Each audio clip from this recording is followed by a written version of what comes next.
Hello, one and all. Welcome on in to Tabletop RPG Night. Today is a Wednesday, and it is Call of Cthulhu, the next installment of the aftermath of the funeral of a friend, also known as the House of Memphis. Right? I think that's what it's called, the House of Memphis Yep. adventure. House House of Memphis Adventure in the Mansions of Madness book. So, welcome on in, everybody who is hanging out here. Of course, we do have the Tangia dungeons available. If you'd like to play, you can just go ahead and use those channel points and play that. You can also use channel points to redeem to do things to us. And there's not really a lot of good ones. There's one good one that you can do, but the other ones are all bad. You can use them to see our dice rolls and whatnot. And when it matters, I will pull up the what we're seeing. If there's any visual aids coming up in Roll20, we will have that up there for you guys as well. So thank you guys all for being here. Thank you for hanging out. And with that being said, I will hand it over to Rachel and we will get started as I move the Tangia dungeon so it's not covering up the entire left side of our screens while we're playing because I didn't move it earlier. Yeah.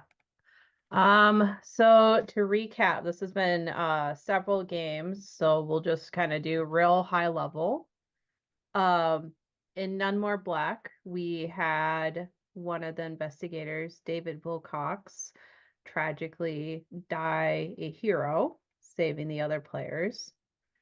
This series of games started off with his funeral, with his mother Betsy in attendance, his father William, and his brother Ronnie also in attendance, and meeting the other investigators. At the funeral, there was a family friend, and also whose father is a magician, that had sent David a letter while he was alive, but just never got to it, requesting help about her father. She connected with the family, hired the investigators to look into her father's estate.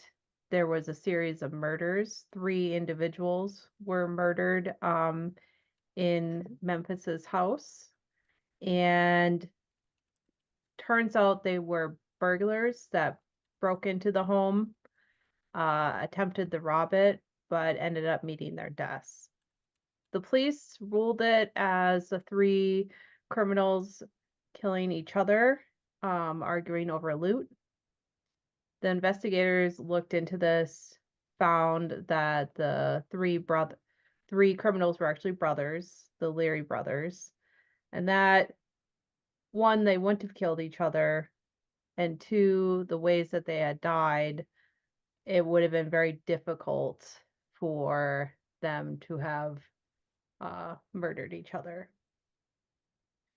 They got some clues from a library about Memphis's history and his travels to Bhutan and his study of the arts there, and got some insight that he does go off to study the mystic arts, although he has been missing for about 2 months now.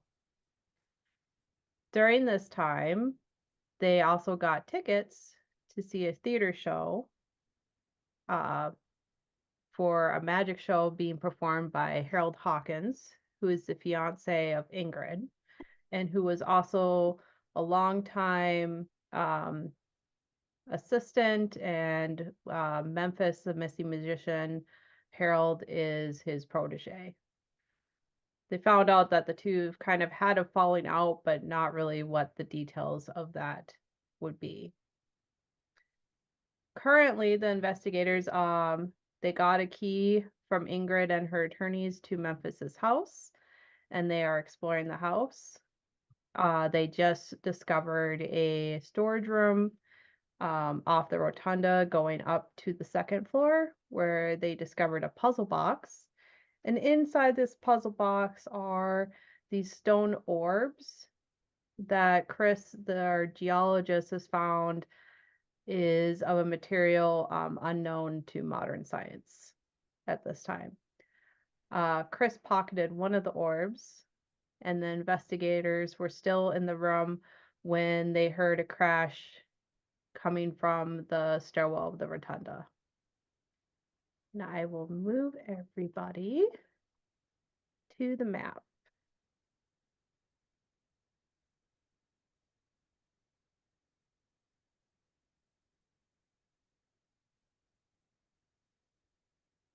Okay, can everybody see the map? Yes. Yes. Perfect. So yeah, all of you are still in this tiny room. And then from out here, you hear something tumble down the stairs. I will, being the man of action I am, hurry out to the stairwell.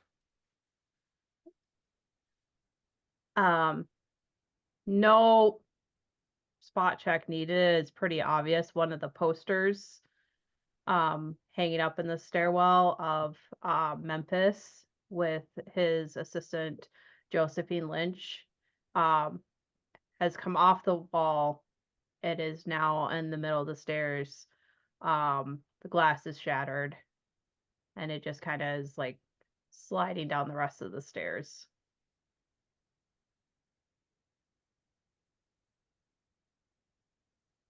What's going on, Stanley? Poster fell. Must have been the wind.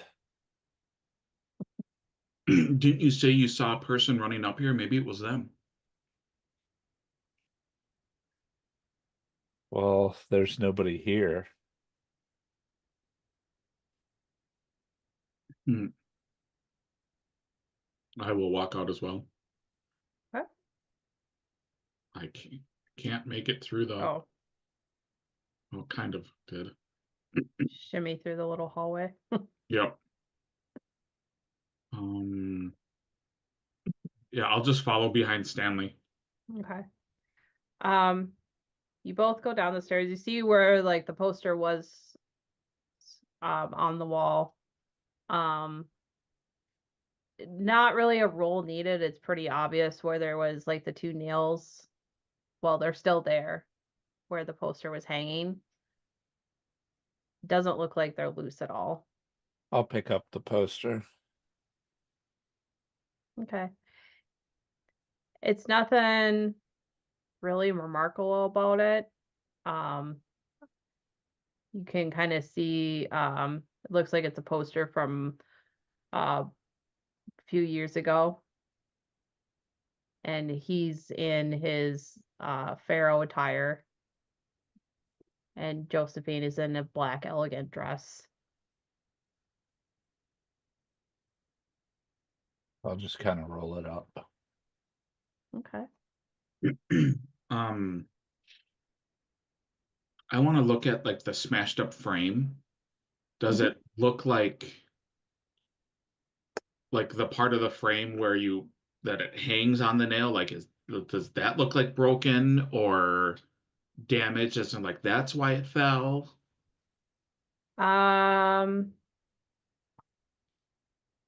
Give. Do you have like a type of craft or mechanical repair? Mechanical repair isn't totally it. You could just make a spot check. Yep.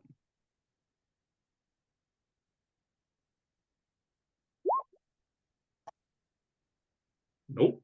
Nope. I mean, it's damaged, but you can't really tell if it was damaged from the actual fall itself. Okay. Or if it was like actually loose on the wall. But you also don't see anybody else besides your group here.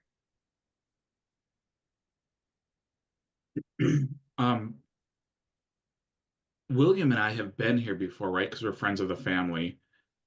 Yeah.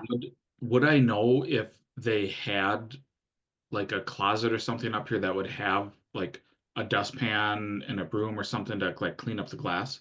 If you went back into the kitchen, Or in the theater gallery. There, I mean, there's not a closet on the map, but it would make sense. Mhm. This is the storage room too, so there might be something in there. Where are you talking about the storage room on the first floor or this one up Uh, here? this one up, this one, the room that you were in looks like a storage room. Oh, It is pretty dusty, so if there is a broom there, it probably hasn't been used in a long time. I'll go take a look to see if there is one. Yeah. And I would, well, Glass has caused so much damage to our people so far. I want to yeah, limit that. sure. Roll a luck roll. We'll see if there's one conveniently nearby or if you have to go all the way to the kitchen. Nope. Nope.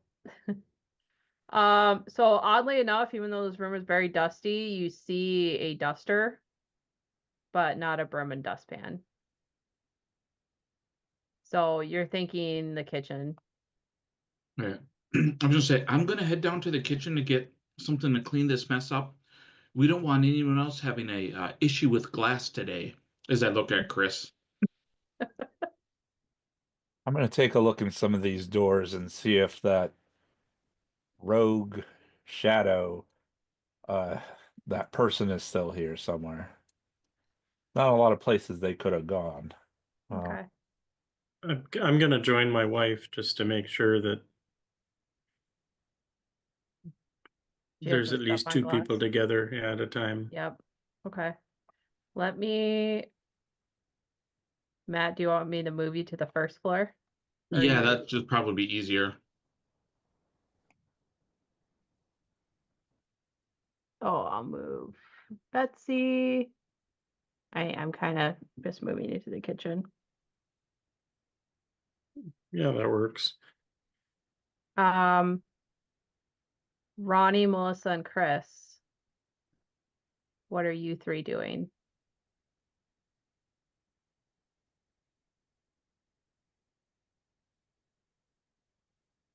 feel like there's Nick, your mouth was moving, but I didn't hear anything.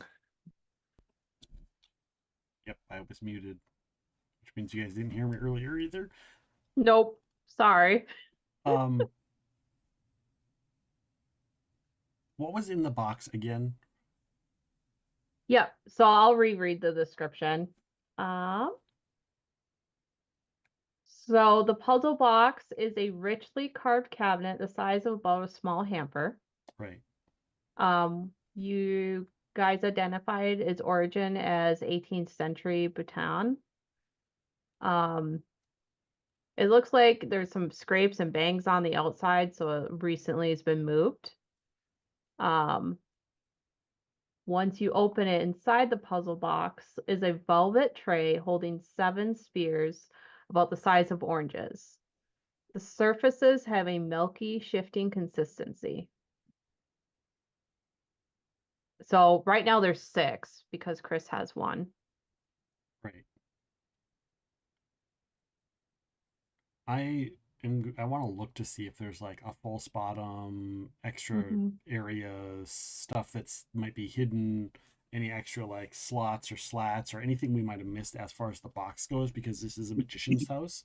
Yeah. And this is probably a magician's box, or any other like triggers or mechanisms to the chest besides the puzzle. Once Sure. we have it open. Go ahead and I'll say make a spot hidden. If you want to spend extra time, I will let you roll with advantage. Yeah, I'll spend extra time. Okay. And Oh, extreme. with advantage. Yep. Extreme twice. See, yeah. those resets before the stream help. Yeah, the 920s. So since you got 2 extremes, I'll say it doesn't actually take you as much time as you thought it would. You do find a hidden compartment.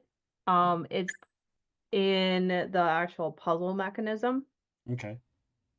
But what it is it's another a trap. puzzle. So it's if you would have really failed the puzzle, it's a little needle that shoots out, and inside there's a needle and a vial, and there's a liquid in the vial. So it looks like that if you guys had done the puzzle wrong, that and like triggered the trap, the needle would have shot out Okay. and injected someone. Am I the only Um, one looking, or is Melissa looking in the chest as well? I was thinking about trying to see if there was like more prop storage somewhere because Okay. like there was a real sword and like the other things that killed people seemed like they were real. So what is he hiding? Is there other implements are missing?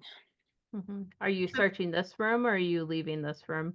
I'm gonna start here and then probably go through some of the other rooms up here. Okay.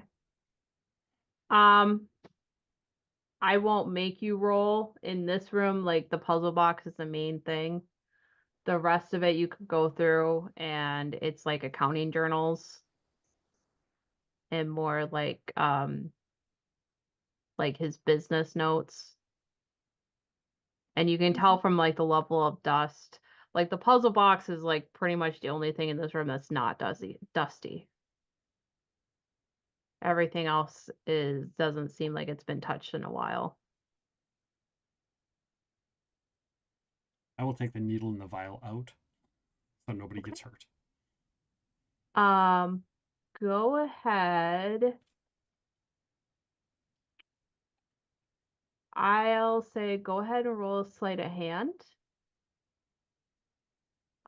Just because it is like a set trap. Or if you have like locksmith or mechanical repair. Basically, you're going to be disabling the trap.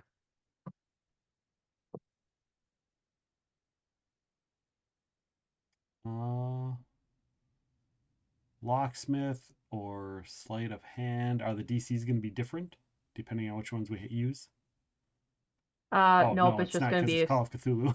yeah. Yeah, either Hard success.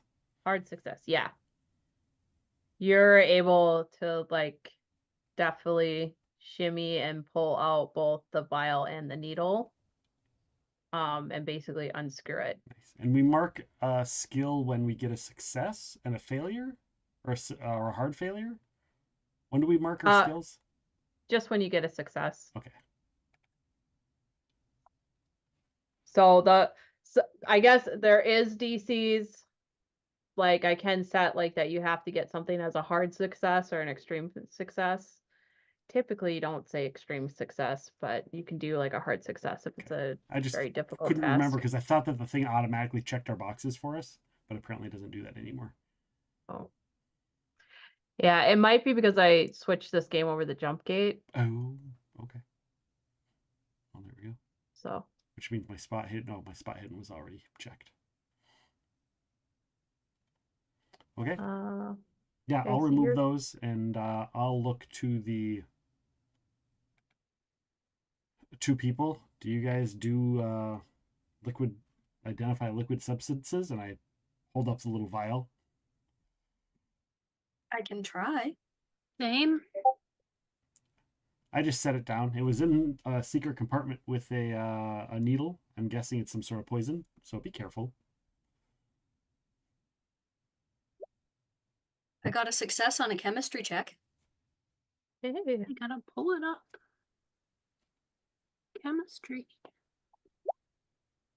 I did not succeed in my chemistry. Okay.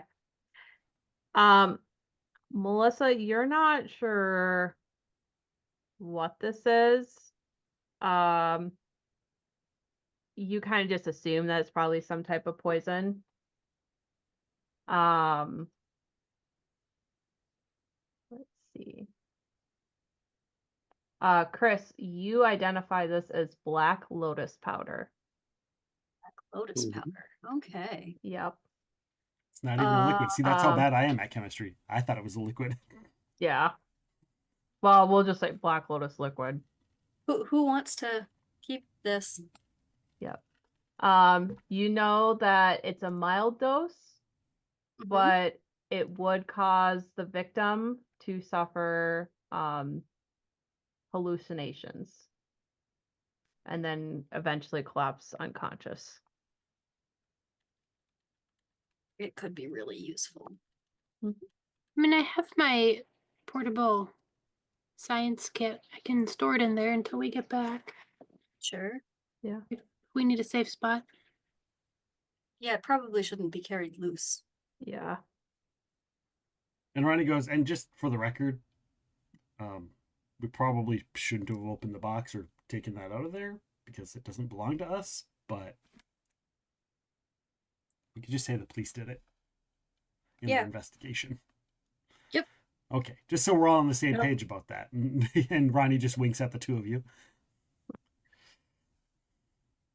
All right. We'll go back to Stanley.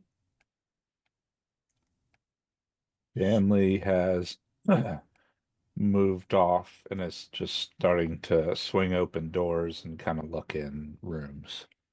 Okay. Looking so- more for the person that he is probably never going to find.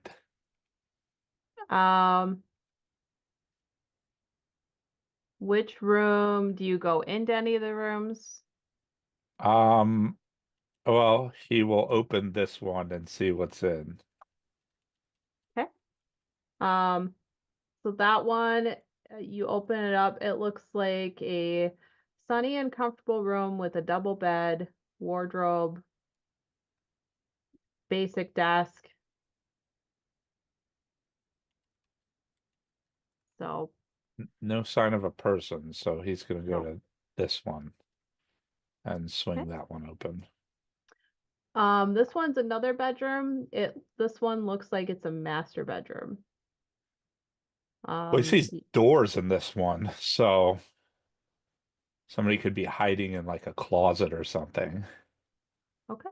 So you go inside? Yeah. Okay. I probably need to drag you in, huh? So in this room, it's so this is the master bedroom of the house. So Memphis, his actual name is Axel Swartz. It has a private ensuite bathroom. So if you open up this room, that's the Yeah. ensuite. And then if you walk further down, there's another smaller room here. Yeah. The bedroom's restful decor is in stark contrast to all the pomp and ostentation of the persona as Memphis the Great. It's a plain room. There's a double bed, looks pretty comfortable, a bedside cabinet. The wallpaper is pretty muted. It just looks like a very like peaceful and like serene room. So he opens the bathroom, looks in, Mm-hmm. walks into the bedroom further, opens these doors. Yep, that's a wardrobe. So it's a walk-in closet. Um, it's oddly sparsely filled. There's not a lot of clothes in here. And this doesn't look like this is where he keeps his costumes. They're just regular men's clothes. Steps out and kind of scratches his head. Looks at the bed. Yeah, and there's a bedside, there's the double bed, there's cabinet next to the bed. He looks under the bed. Nothing under the bed. Hmm.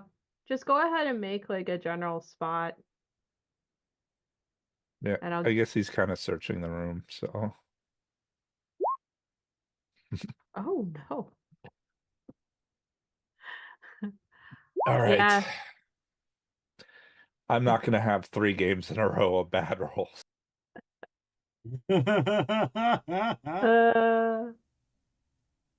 Uh, There's the reset. yeah, there's not anything remarkable about the room unless you like started opening up drawers and stuff. Maybe. Depends on how personal you want to get. I think he debates on that for a moment, and then he pulls open like the bedside cabinet drawers. I don't think he like rifles through the stuff, but he just opens it and looks in. Okay. It's a good thing you did that. In the drawer of the bedside cabinet, you do see a book that's been well worn. It's a battered pocket-sized notebook bound in leather. It's embossed with a gold outline of I'm gonna say this word wrong, but ibis hieroglyph. It's the Egyptian god Thoth. Resting on top of the notebook, looks like there's a key. Oh. Okay. Well, that could be relevant later. He'll pick up the key and the book. Okay. Just to keep on track with time, we'll go back to William and Betsy. Do we find the broom? Yeah, I'm not gonna make you roll. Cool. Which room are they in? Um, Oh, they're downstairs. They're there. yeah, and then I guess just head up. I want to go clean up the broken glass. Okay. I'll just move you back. William, do you follow? Yep. Absolutely. Both of you make a listen check.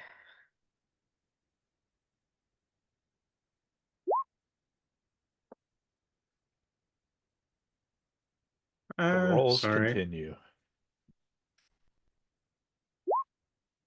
Oh, There we okay. go. Betsy, you're really focused on cleaning up the glass. So you just kind of tune out the conversation that's coming from the storage room. William, like, sound kind of does travel in the rotunda a little bit, just because it's a circular, tall space. Sure. And you overhear the last part of the conversation with your son, Melissa and Chris, about, you know, taking stuff from the house and blaming it on the police.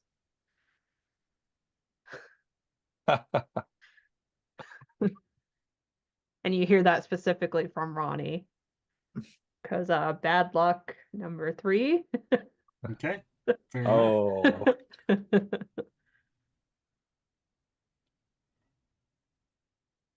So I will But just that part, not the other parts. Yeah, not the other context part. Not the part that No. makes it puts it in context. Just that your son is taking stuff from an old friend's house. and do I blame it know on the what he police. took? Nope. Nope. Okay. But your son, well, he knows that you gamble, right? That you're Yeah. Professional Yeah. gambler. Yes, I do know that. Oh, Yeah. it's got to be money. He stole money.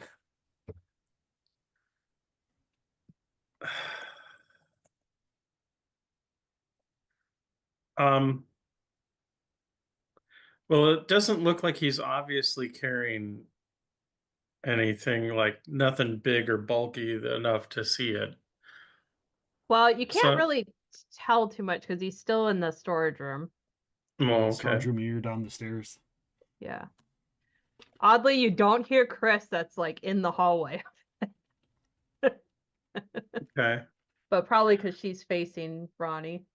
I'll just kind of keep an eye, I guess, out at this point, not necessarily knowing all the ins and outs. Yeah. Okay. But Ronnie will get a subtle hint of disappointment off of his dad. He doesn't catch it now. You're downstairs. He doesn't even know you're there. All right. So Chris, Ronnie, and Melissa, you kind of wrap up your conversation. Is there any other parts of the house you want to look at? I want to go to the attic. Okay.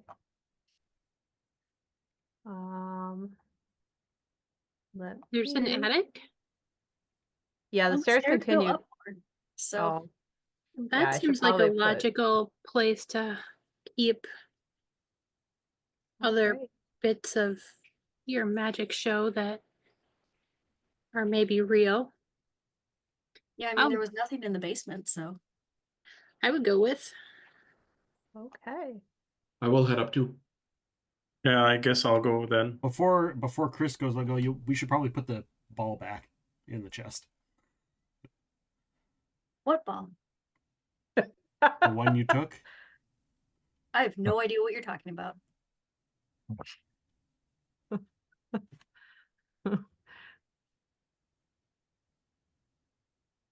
The one that's in your hand. I don't have anything in my hands. I thought you, out of character, I thought you took one.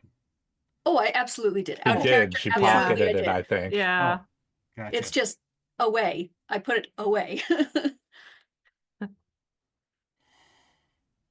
Phil, Chris Chris, are doesn't you want to give it up because Yeah. Just geologist. points down It's to the. Just points down. rock. There are 6. You took 1. It's still missing. She walks up to the attic.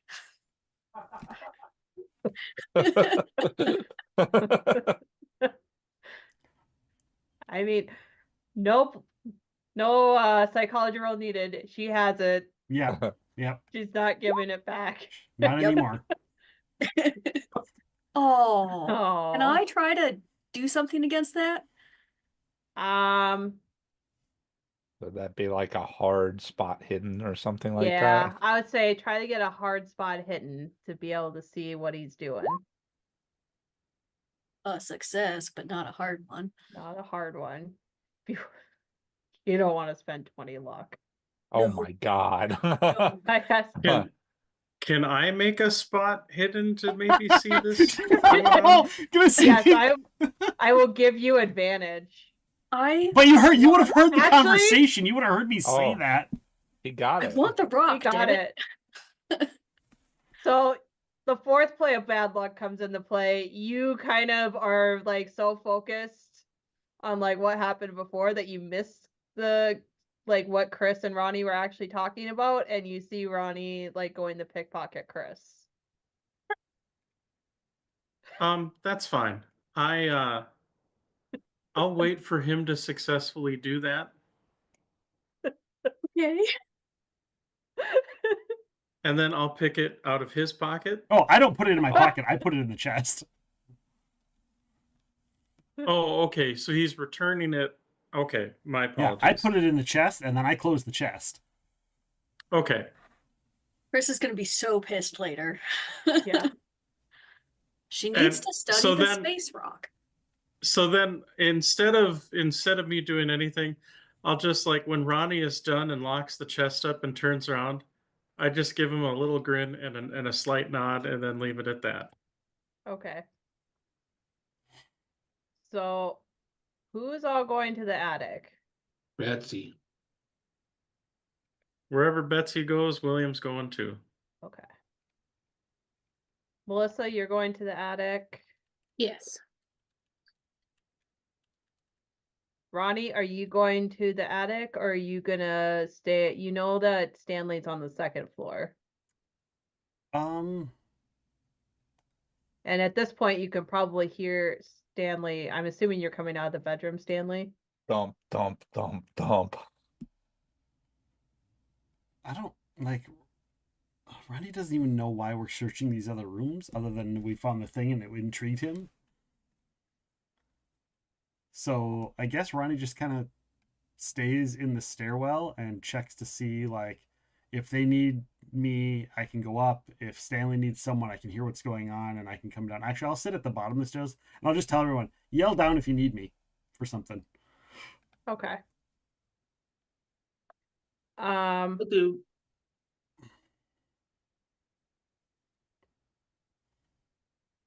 So let's see. Stanley, you see Ronnie going down the stairs and then you hear people going upstairs. Okay. Stanley's gonna just keep moving down this hall. Okay. I guess he can see the stage down below through this window. Yep. And I'll yell to Stanley wherever he is. If you need the help, just let me know. I'm just kind of watching both ends. Yeah, got it. This is a bathroom. And then I'm gonna go to the people upstairs. Okay. So Oh, hang on. Let me pull up the attic.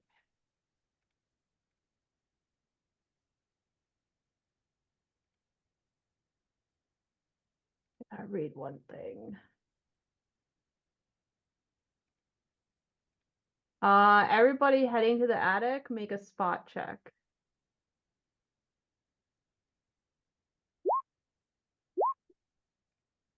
There's my heart. Wow. success. Did everybody succeed? Wow. Okay. I have Yeah. to find it on Extremely. my list. Hold on. Brian, Extreme, this hard, this extreme. game is like No. No. your Okay. reverse luck with Roll20. Yeah. Extreme I'm success. channeling the nega Will Wheaton.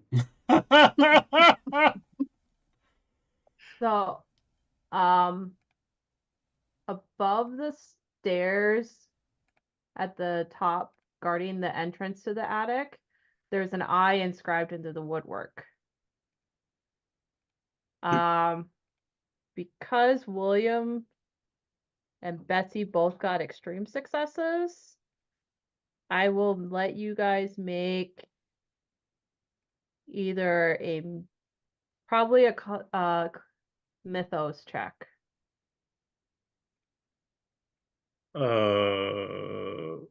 What if we have no skill in it?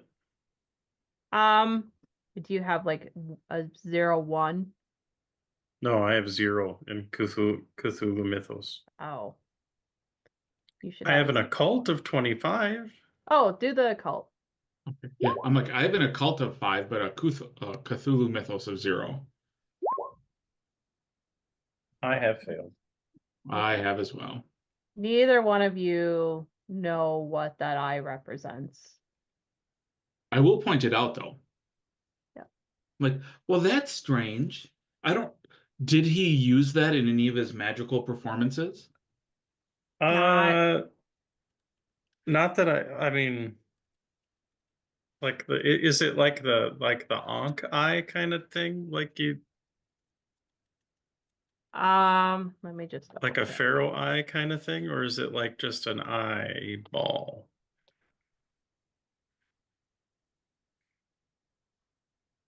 If that makes sense. Yeah, it does. I just gotta make sure I'm saying what it actually looks like.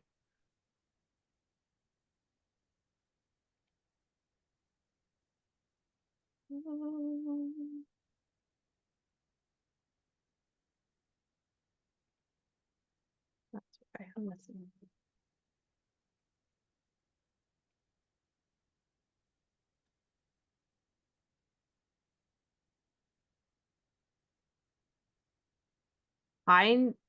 Kinda.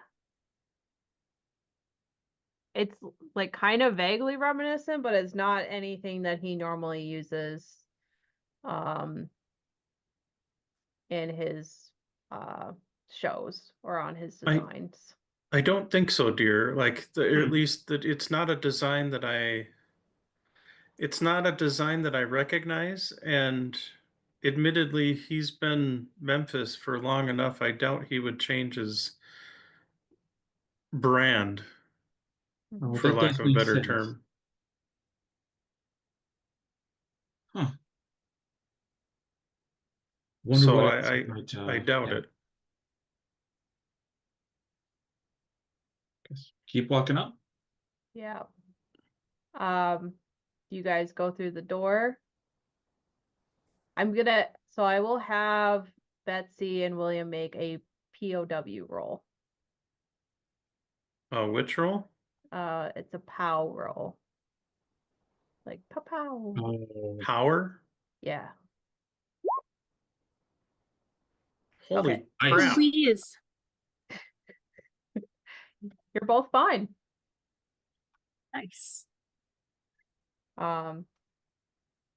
You guys go through. Yeah. Oh. Okay. So the entire attic space is a library. The sloping walls do restrict the amount of floor space, thus the bookshelves are very close to the ground. There are skylights that offer natural illumination, to read by, and there's a couple of desks and some comfortable study chairs. Hmm.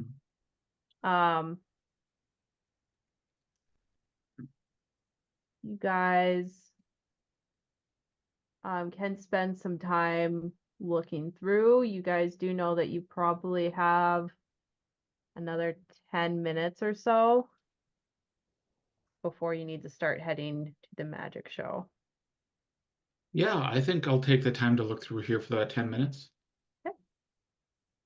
So most of the books contain a mammogrammed bookplate identifying them as belonging to Memphis the Great, although some of them just have the initials AS written on the flyleaf in pencil.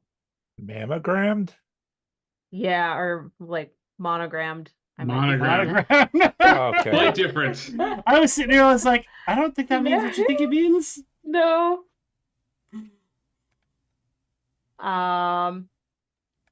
So you notice on the shelves nearest to the door, there's pretty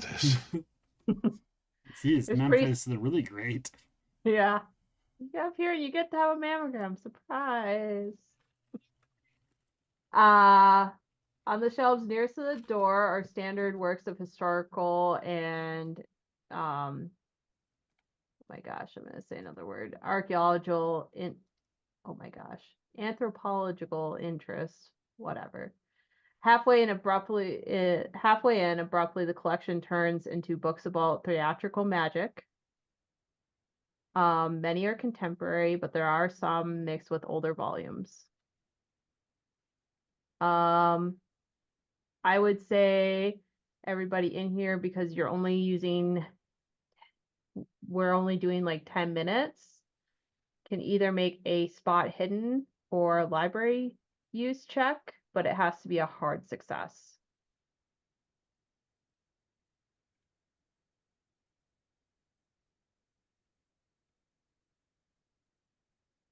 I got I'm something. Melissa. Melissa. So my spot hidden is admittedly a lot higher than my library use. Do they do like different things as far as like if we do? Not really. Okay. The only like strategy. Well, He has Don't- one of your books and you just get lost looking at your own words. yeah, Right. Ah, these start- were the days. yeah. You just start thinking about the past. I'm just being like, Um, he's got one of my books. Yeah. Sit on that for a moment. Let's see.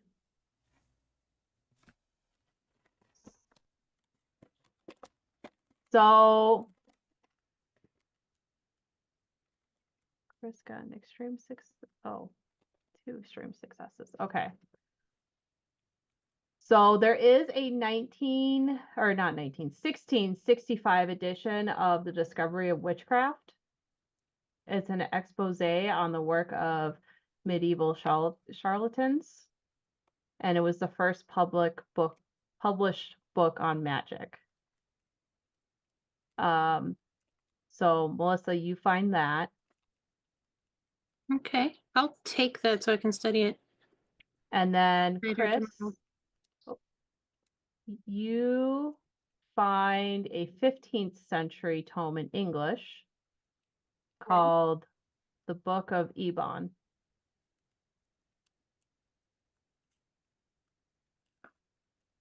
Melissa, you also notice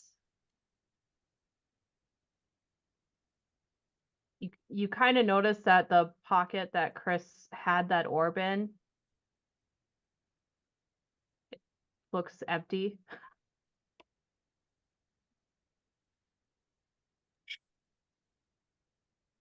And Chris, you kind of like think that, my jacket feels a little bit lighter than it did before. I will check my pockets. Okay. So the orb is gone. I think having found a book, I'm going to put that in my now empty pocket and Okay. then go back down to the chest and see if I can get that orb back because I need to study the space rock. Sure. As you descend the staircase, does anybody follow after Chris? Oh, we have Oh. to go for our Yeah. show, yeah. Okay. Head out. I'd like to try I like stealth to the like into the Sure. Roll a stealth check. And Just to- then oh well I failed. But Okay. Well, you go down the stairs and you go into the storage room and you think you're being sneaky, but you're kind of being overly obvious about how sneaky you are. oh I figured I just like fully ran into the door or something. But Yeah. yeah, that Yeah. works. Yeah. So while you go into the storage room, I'm gonna go over to Stanley, and so he can explore like a room or two. Mr. Ipkiss. Yeah, Why he's didn't just continuing. He's not going to look in the bathroom or anything. He'll open this door. That's actually another bathroom. Wow, this guy. It was at this I- moment that he knew. He fucked Shut it up. He'll open this door. Okay, that door. Another bathroom. Hold please. A really big bathroom. This room, you don't know Ingrid, but this room has very feminine decor. It looks like when it was last decorated, it would be what Stanley would assume that a teenage girl would decorate her room. So it has very much of a female touch to this room compared to the rest of the house. It does Stanley's- look like it hasn't been used in a while. Stanley's not comfortable poking around in that room. Okay. So he will Well, open this last door. Well, before you get there, Uh-oh. because About to turn and leave. so I asked everyone before the game what their most traumatic scene was from their past. Do you remember what you thought of, Stanley? Yeah. I told you, Uh, didn't I? You might have. I don't. Oh. I'm asking you to tell me. It is when him and Father Stephen got picked up by the Irish mob. Right. For sure. Or actually, yeah, because he actually got hurt from that. Mhm. So as you're looking at Ingrid's room and you're like, oh, this is a nice girl's room, you see over on this far side of the wall that there's like that it shifts. And all of a sudden, replayed on the back of this wall is the scene of you see yourself with the bag over your head. You see, which is weird because you had a bag over your head the whole time. You see Father Stephen there. He doesn't have a bag over his head, but he's talking with the mob leader. And you're you don't hear any words, but you see their lips moving, you see them talking, and in your mind, your mind, the words are replaying and the whole conversation that you heard. But you didn't actually see anything because there was a bag over your head. But it's as if you've traveled back in time and you're viewing it from above your own body.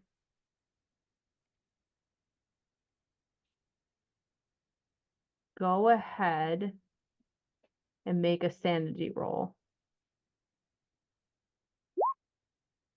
Fail. Fail. Ruh-roh. Um, I mean, it's only 10 luck. it was Yeah. only I don't 10 think you luck. can spend luck on sanity. No, technically you can't. Yeah. Okay. So we're gonna do a D4. I'll roll it. You take 3 points of sanity damage. 5 is the bout of madness, right? Correct. Okay.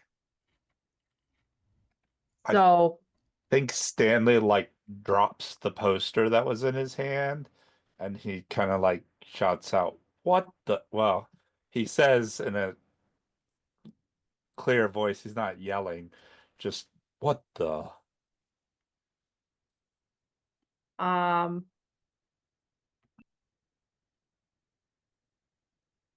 Ronnie, I would say you're probably actively listening.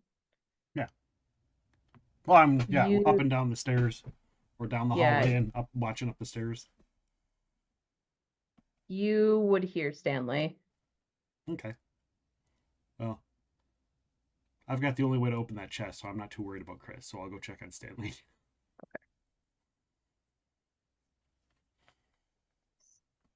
In here. And you just see Stanley just staring into this bedroom. What'd you find? I kind of blink and look at Ronnie, and then I look back. The vision's gone.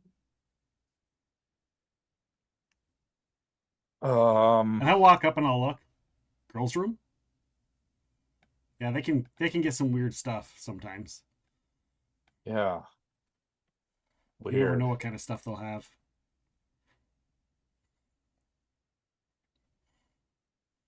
Okay. Like 30 brushes. Who needs that many brushes or that many pair of shoes? Doesn't make sense to me. Sacks.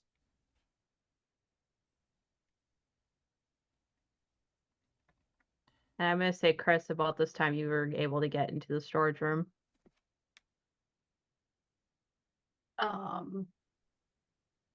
I try to open the chest. You guys already unlocked it, so. Yeah, but I closed it back up and took one of the pieces. Oh, you took one of the pieces? Yeah. I thought you said that I closed it and locked it. And I was like, yeah, I closed it and locked it. I just heard closed. Oh, no, closed and locked it. Because we know how to open it, so all Oh. it takes is one piece. Yeah, I don't think you'd be able to take a piece though, because it's like actually built into the Oh, thing. never mind. Well, then I guess it doesn't. I guess it's too late then. I probably would have gone and done that, but whatever. Okay. Too late now. Well, we'll say you closed it. I'm gonna say it's open. Bad luck. Okay, Use your bad luck. that's all of them. Until Until Steven Steven comes in. shows up. Yeah. Until Yeah. Steven shows up. And then redeems like 6 more. So I open the box and I take the rock, Okay. put it in Just- a different pocket, close the box again, and leave. And quickly leave. Yeah. Okay. As you are leaving. Ooh. Uh-oh. Bum, So- bum, bum. And you're walking down the stairs. Suddenly one of the stairs isn't there. And your foot seems to actually pass through it. Go ahead and make a dex roll.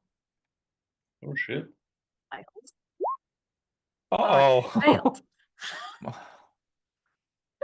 You break that orb. You slip and you tumble down the stairs face first. So it's a really good thing that Betsy cleaned up the glass. Yep, Well, I think that pretty much everyone in the house could probably hear that. absolutely. Yeah, so Stanley's about to grab this other door, and he turns around and it's like, "What was that?" And he starts going back. Yeah, we start Yeah. going, we head back. Mhm. On the bottom of the stairs, Chris is like, I'm okay. Maybe. You should probably have Betsy take a look at you, though, dear. Did she Yeah. take So- damage from that? Yeah. So I'm gonna say. Oh. So I'm gonna give you a die 3. Okay, so you got 1 damage. It normally is a die 6, but I'm like, you're not. You have 6 hit points. She falls down the stairs and it kills her? Nice. Yeah. I mean, it can. It can. Yeah, could. I guess Well, so. I'm Thank like, you you're for not. You're not coming down from like the top of the staircase.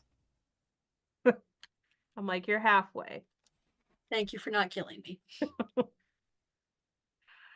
Yet. Yeah. Right. For now. Let's see. Betsy runs down to check on her. Okay. Chris, make a luck roll because you do have the orb in your pocket. It rolls out right to my feet. Bloop. Oh no. So Hold on. Can I spend? No, because you can't spend luck on luck. That's the thing. no. Yep, that's silly.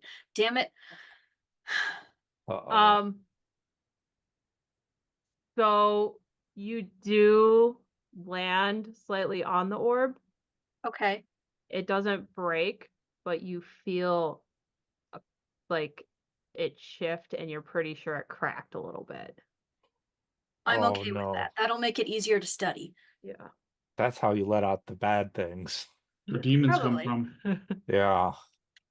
Not Not only stealing stuff, but breaking other people's things. but break It's it. fine. As long as it wasn't that poison vial and you poisoned yourself. That's, No, this Melissa might has the be poison. worse. Melissa had Oh. that. yeah. Melissa has the poison. William, Melissa, and Betsy. Do you guys start coming down the stairs? Yeah. Yeah. So, I'm assuming everybody's gathering to leave to go to the magic show. Correct. I'll let you convene to talk about stuff, but just for frame of reference. So everybody but Ronnie and Stanley. Rockheim 121 asked me, is it bad to break the Cthulhu orb? Ah, breaking a Cthulhu orb. Huh? Sounds like the kind of thing that could wake up some cosmic nightmare or bring about an existential crisis. But hey, what's life without a little chaos and a lot of tentacles, right? Just remember, in a world of madness, sometimes the best thing to do is lean into the absurd and ask for its feet. Pics. For its feet pics. Well, I don't know if I'm going to do that last part, but I'll lean into the chaos. Yeah. Lean into the chaos and ask for its feet pics. Yeah, don't know about the feet pics Mhm. part. All right. So, well, okay. That makes sense. So for everybody but Ronnie and Stanley, for the next 24 hours, your chances succeeding a luck roll is halved. Ooh. Oh. Your gun jams, if you have a gun or you shoot a gun, it jams on a 75% or higher. And again, on the next 24 hours, you must take a penalty die on all characteristic rolls. Oh, that is bad. Well, I guess I'm glad. Is that like attributes? Yeah. Yeah, and it's it's attributes. So if you have to make like a dex check. Yep. Brutal. I guess I'm glad that we did whatever we did. we did whatever Yeah. it was we did. Yeah. we The did whatever people- we did. The people with bad luck. Yeah, the The two good people with luck. bad luck didn't get hindered. That I guess it paid Yeah. off in the long run. Yeah. So before we move to the theater, do you guys want to? Well, we could also just assume that you guys shared what you found. Yeah. Okay. How far is I the would ride hold nothing back. back?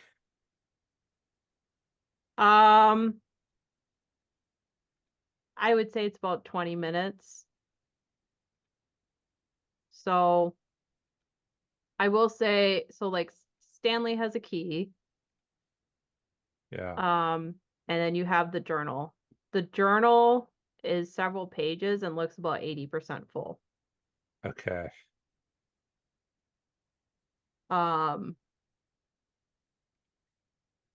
So you probably would not be able to read all of it before the magic show. So probably what I would say to do, Melissa, your book doesn't have a handout. Okay. But there is a page in the Call of Cthulhu book. So after the magic show, whoever wants to study these books can either study them like tomorrow morning or into the evening, and then I will give you guys the handouts. Okay. But Cool. just make sure to remind me. Okay. All right. But unless there's anything else you guys want to do, I'm assuming you get ready and start heading towards the magic show. Yes. I would like to look at Chris's wounds because Chris has gotten now hurt again from falling down the stairs. Yes, Yeah. please. I Onto would your like to, wounded hands, probably. yeah, onto the wounded arm. Absolutely. Yeah. What are your go current ahead hit and- points at? 5 of Just making 10. sure to update. half health.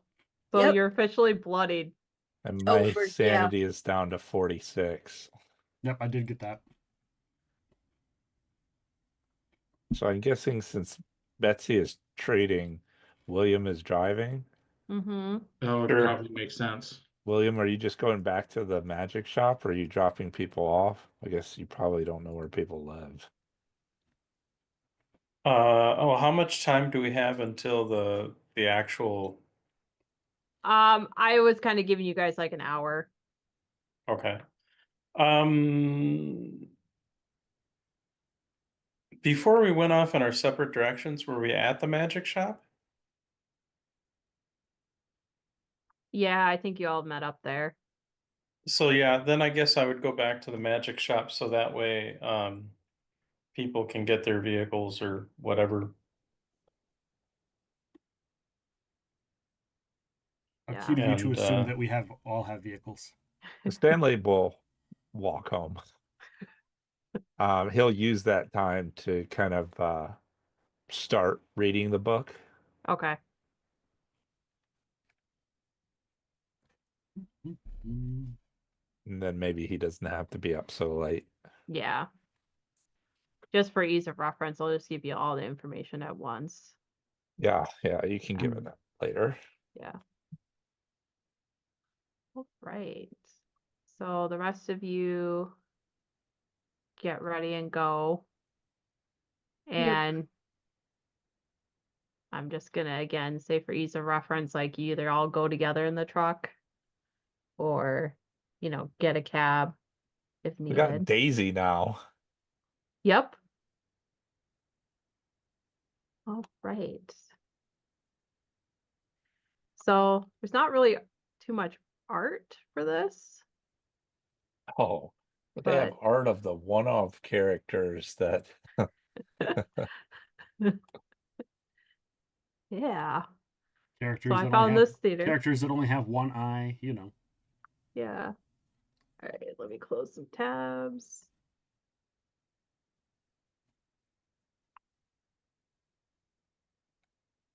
So you all are at the Arkham Theater.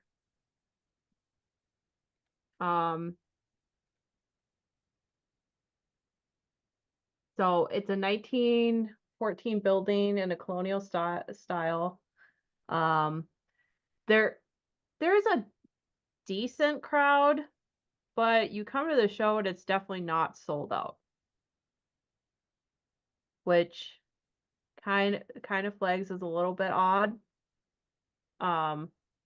But you're able to easily go in and like find your seats. Let's see. There are a lot of seats still available at the rear of the orchestra pit and throughout the balconies, although there are some balconies that you notice are roped off as well. You do, when you guys are looking for your seats, you do see that you are given pretty much the best seats in the house. You're in row B. Okay. So you're right in the front. And Nice. Max got you guys 10 tickets. So it's like essentially you have almost the entire row to yourself. And whoever Very you brought nice. with you.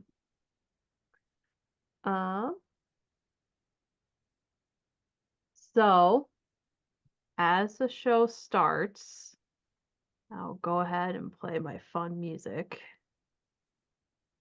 If it works. All right.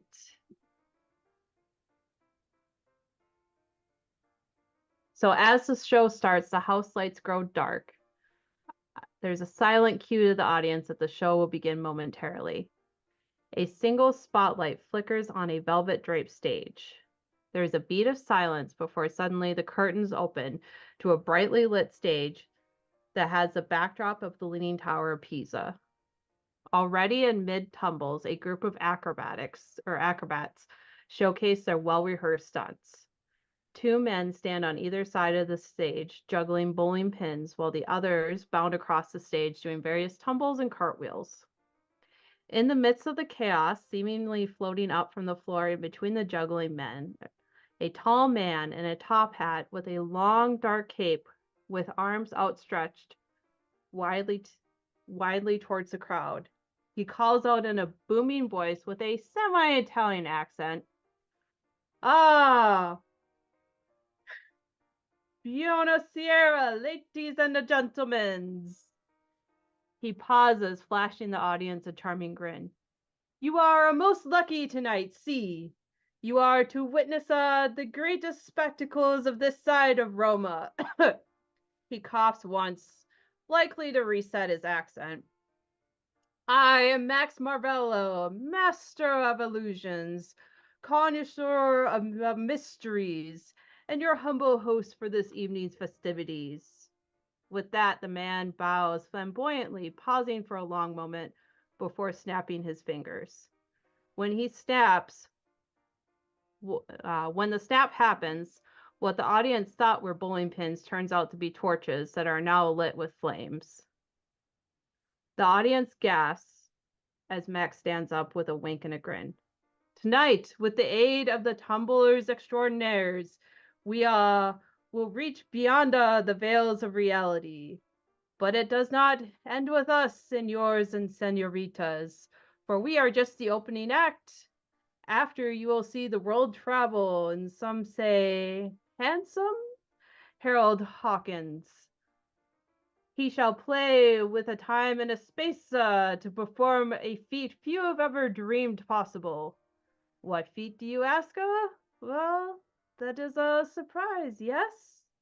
So sit back, relax your nerves, and trust in us tonight to give you a show of a lifetime. The opening act with Max and the acrobatic troupe continues. The troupe performs feats of juggling, balancing, escalating the difficulty by replacing their batons with knives, and then more with flaming torches. Max joins the juggling group, first pulling the performers out of their juggling stations to choose a card from his card tricks. Each card trick they picked gets placed on a table to create a card pyramid throughout the act. Continuously harassing the group of acrobats, Mac tries to suggest that they mimic the pyramid by creating a human tiered pyramid of themselves. The performers are having too much fun juggling, however, so the magician joins in and slowly starts turning their props into ribbons, cards, and finally a flock of birds to get them to end the act. Finally, they agree to perform the climax of the act with a dramatic leap to complete a 3-tiered human pyramid. Max shows the deck of cards. The performers are all in positions of the cards that they chose. At the end of the skit, they announce Harold, and with a flick of his wrist, Max destroys the card pyramid, and the acrobatics gracefully tumble to the stage floor. At the end, they give their final bow to the audience as the curtains shut. So that is the opening act. So Randy after gives that, like there's... I'm required to clap sort of clap, but he's not very Yeah. impressed. I'm sure Stanley and Daisy are like, Betty is the same way. She like knows how these magicians are and gives like a big round of applause. Yeah, I give a standard applause. standard. Well, because we'll see how the act goes, and then I Yeah, can you're get better feel you're for it. applauding based on like you've got the most inside knowledge. Right. Stanley and Daisy are like, we don't get to go out to shows. Yeah. Yay! It's date night. I don't have to make any sanity checks. Willie watching a magic show is like me watching a wrestling show. It's like, Yeah. well, that was really good because of these intricacies nobody else sees. Yeah. So there is a little bit of a short musical interlude. The curtains part to reveal Harold Hawkins. Do we all want a picture of him again? Sure. Of this Sure. of this very handsome man. Is this One-Eyed Willie? Oh wait, hang on. I have to actually get to the art. He's about to sneeze. So I'll first show you the picture of Max. Mm-hmm. That was the man. That's before probably me. the best picture of all of them. Yeah, it is. Yeah. And he's the Irishman that's pretending to be Italian. Cracks. So, All and part of the then act. Oh yeah, it's the drunk guy. Yeah. That's in the third. Terrible picture. He's about to sneeze. Yeah. But he on stage, they like he is very well put together and is very handsome. So this artwork does not do him justice. But he did, like, at the funeral, he looked similar to his picture here.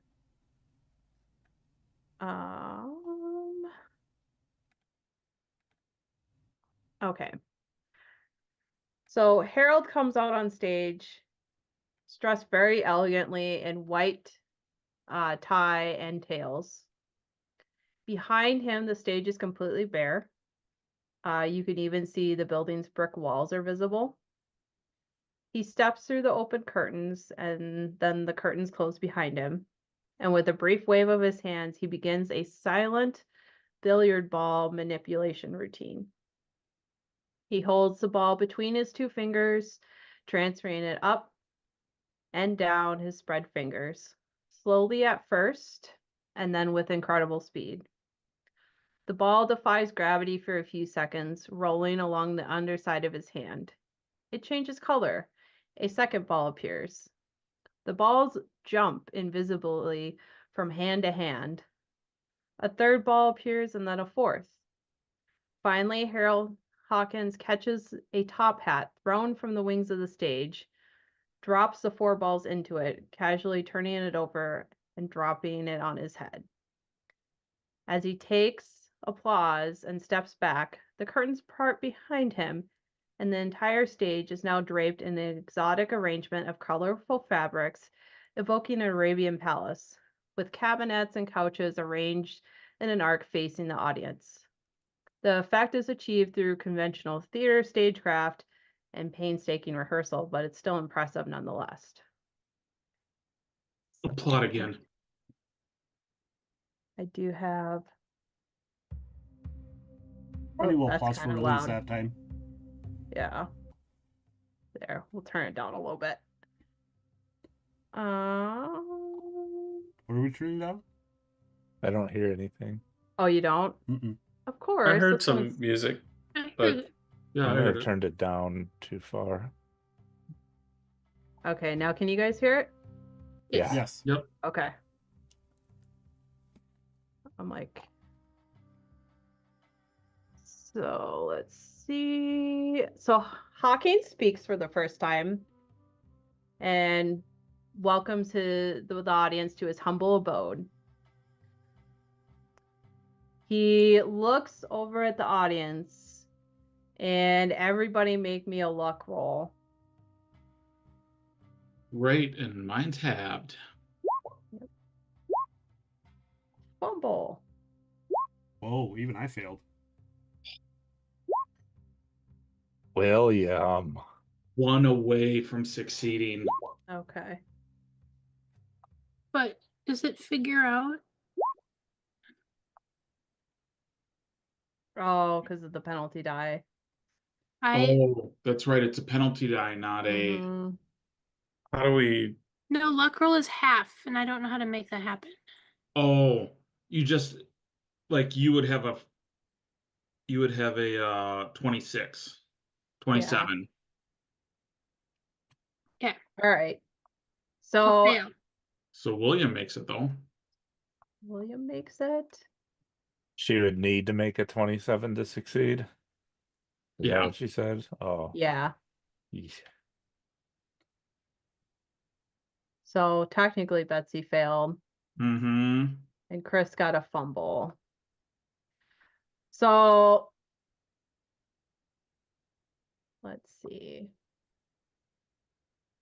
William, I'm going to say that you would probably be okay with going on stage to be picked as a volunteer, yes? Oh yeah. Yeah. So that's good luck for you. I think Chris, I feel you would- bad for the magician who does though, but Chris, you would probably hate to be picked as a volunteer.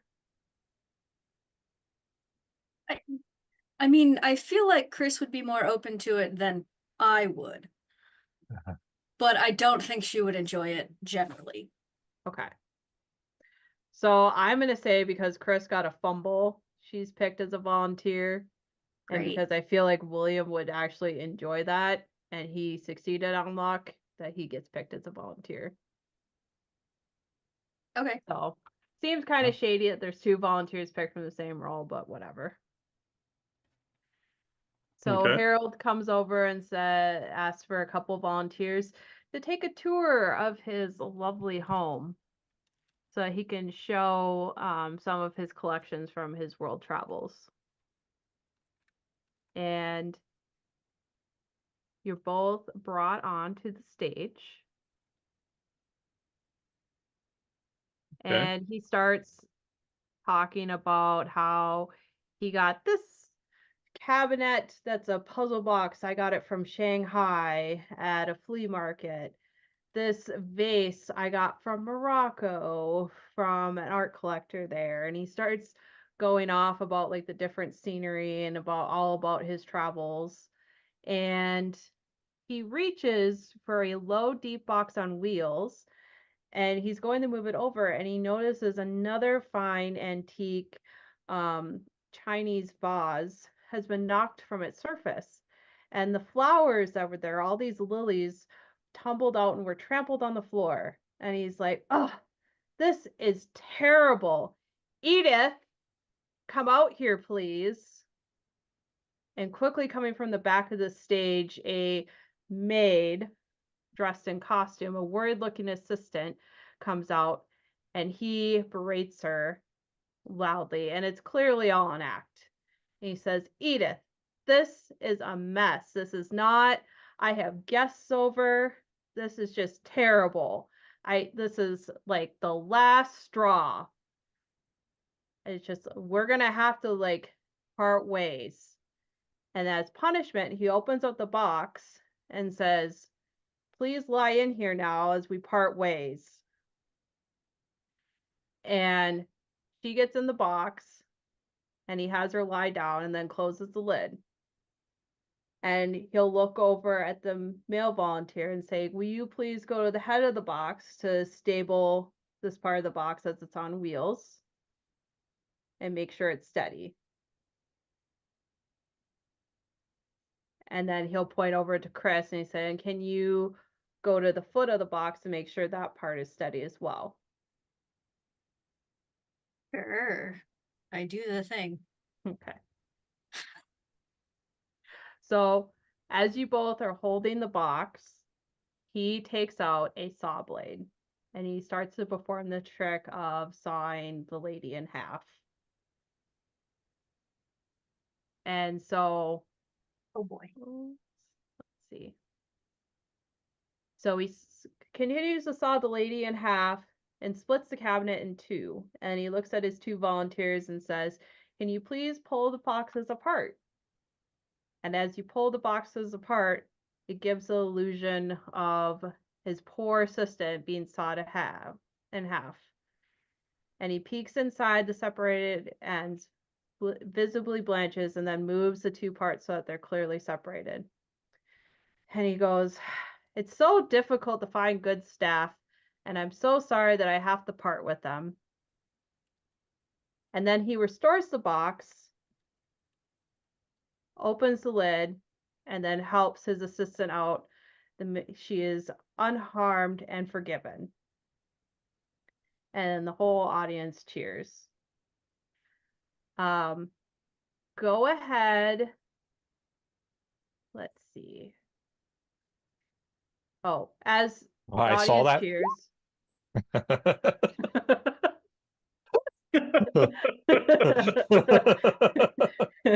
You actually think she sawed in half? Oh my god. What? I was very worried. Just like faint in Daisy's arms. Yeah. As the audience is cheering, he gathers up the spilled flowers, he folds them into nothing, and then he Someone produces. has been granted bad luck. The woman saw it in Sawed in half. Oh no. Well, okay.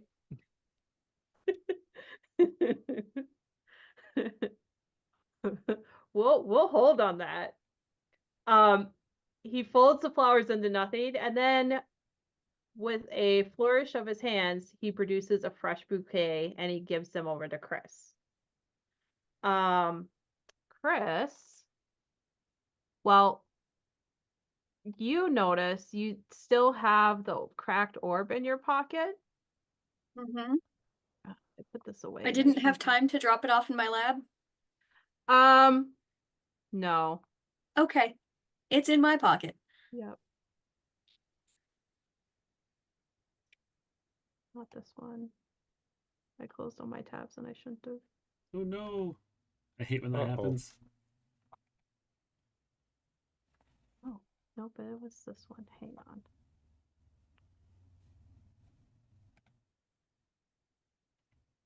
You feel the globe. You feel your pocket get warm where the ball is when Harold is near you and handing you the bouquet of flowers. I do my best to not react. Okay.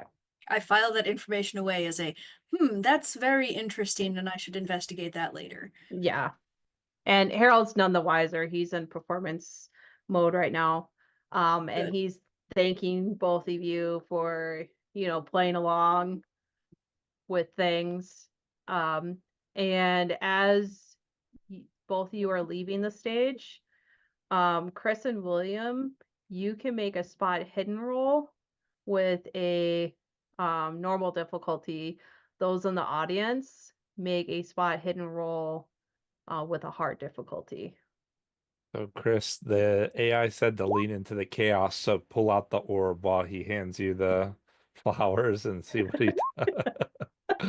Leaning into the chaos is different than actively seeking out trouble. William. Do I need a hard success for that check mark on that? Technically, yeah, because that's what Okay. the DC is called for. Yeah. William fumbled. I don't know how you fumble on well, I guess you're walking off the stage. Those bright stage lights, I tell you. Yeah. So, William, as you're walking off the stage, you kind of trip a little. You miss the last step, like Chris missed the last step. And you don't completely fall. but you Okay. kind of you embarrass yourself a little bit in front of a bunch of people that you know. Oh, these Um, clumsy old bones. let's see. Chris, did you get a success or no? Yeah, I got a Melissa? hard success. You got a hard success. Melissa got a hard success. Ronnie got a hard success. And Ronnie. And I don't have any penalties yet. Yeah, were there penalties on these skills or no? No, because it was the carrot. It's like Dex and Gotcha. those. So, those that got the hard success and Chris, notice that Hawkins appears to freeze. He seems disoriented for a second or two, but then quickly recovers. Those of you that failed, besides William, who was just trying not to completely trip over himself, just thought that Harold was pausing for more applause.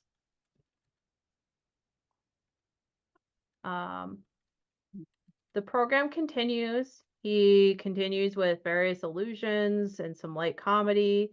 The maid from the first trick returns as his assistant, this time dressed in a fashionable evening gown.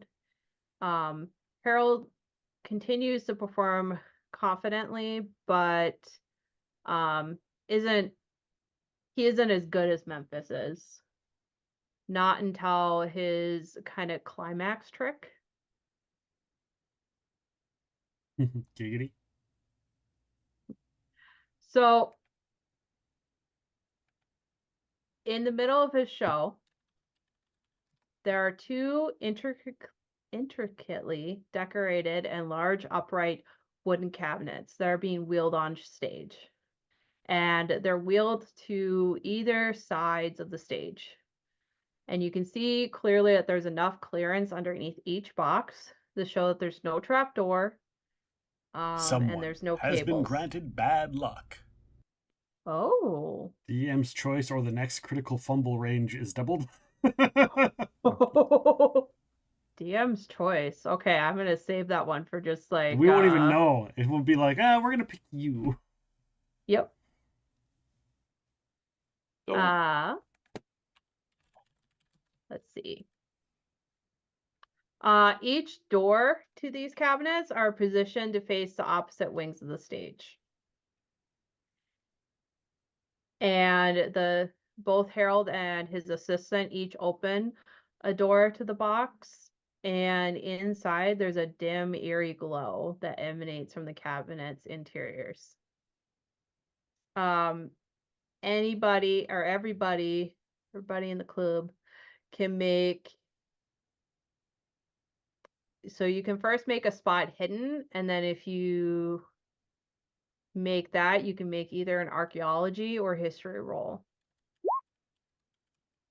Oh, my second success of this game. Yay! All right, so those that made any type of success can make either archaeology or history.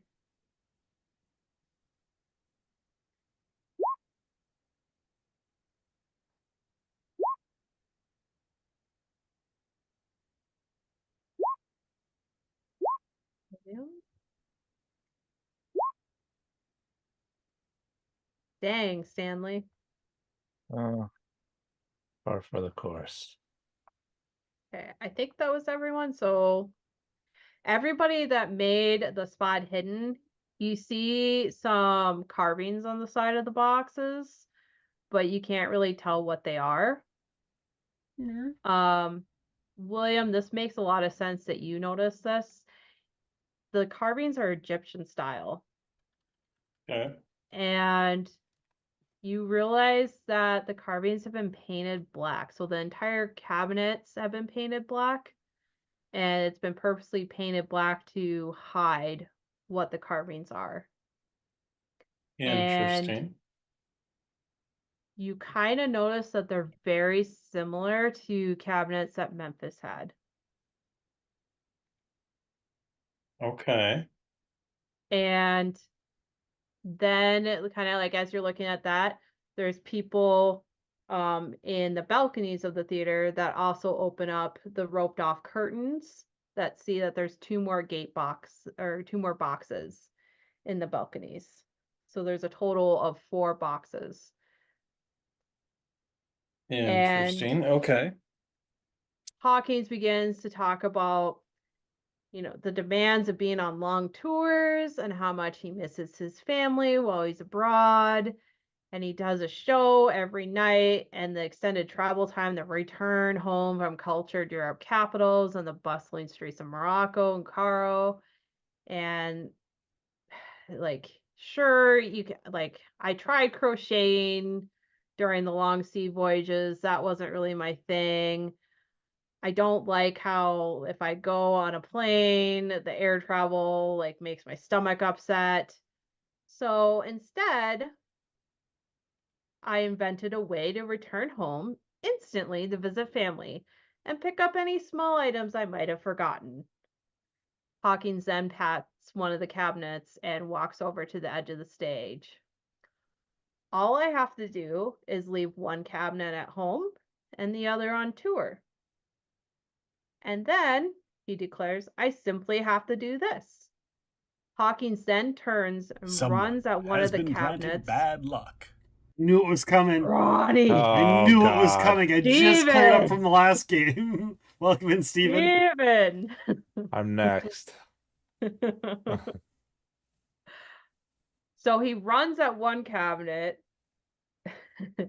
leaps, and emerges from the other one across the stage with no visible means of traversing the space in between. And there's clearly not enough of a delay for any subterfuge or trickery, such as running under the stage.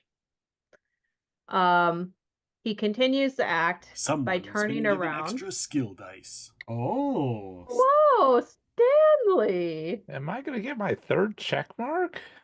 The Maybe. keeper has been given extra dice. Oh, nice. Uh-oh. Here we go. Saving those for the end. Uh-oh. Monster that's going to kill us. Yeah. Mhm. We'll lose another character. He turns around, he jumps into the box again, but this time suddenly appears through one of the boxes in the balcony. And the audience like gasps and turn around and people are whispering. And he does like lifts his arm in the air and kind of shouts down below, and he's like, or I can go over to here, and he jumps through the box again and goes to the other balcony. Chris and Melissa, you're pretty sure this is the trick that Max was talking about, that he has not been able to figure out how he's doing this because he's moving so quickly. So there are multiple boxes? Yeah, there's a total of 4. So there's one in each of like the balcony wings, like in this picture, how you see like there's these private areas on either side of the stage. So there's like one here and then one over here and then 2 on stage. Anybody that has called like the Cthulhu mythos can make a roll. Come on. Need a 1. No. I'm going to have it, but it's a 0. Oh, that doesn't mean having it? Okay. You don't have it.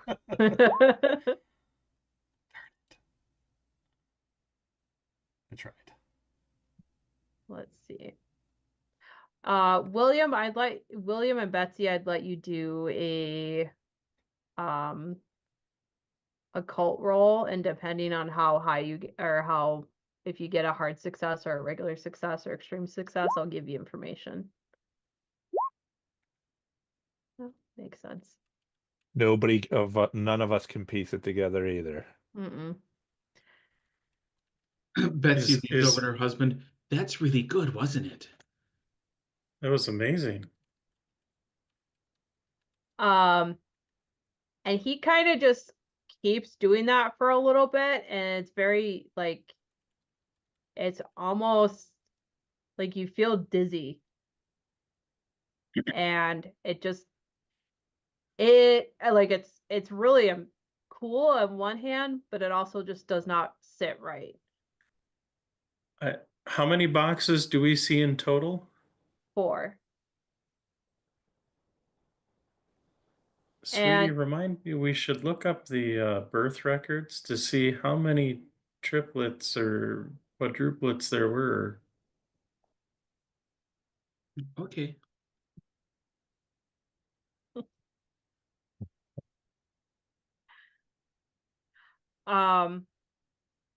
William, kind of just because you knew Memphis, this seems oddly familiar to you. The trick? Yeah. But you kind of just make a mental note of it. Okay. So after some time doing that trick, Hawkins moves on to his final trick of the evening. And this time, everybody make another spot hidden roll. And we're just looking for a regular success.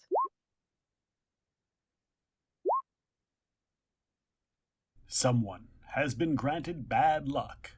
William. William.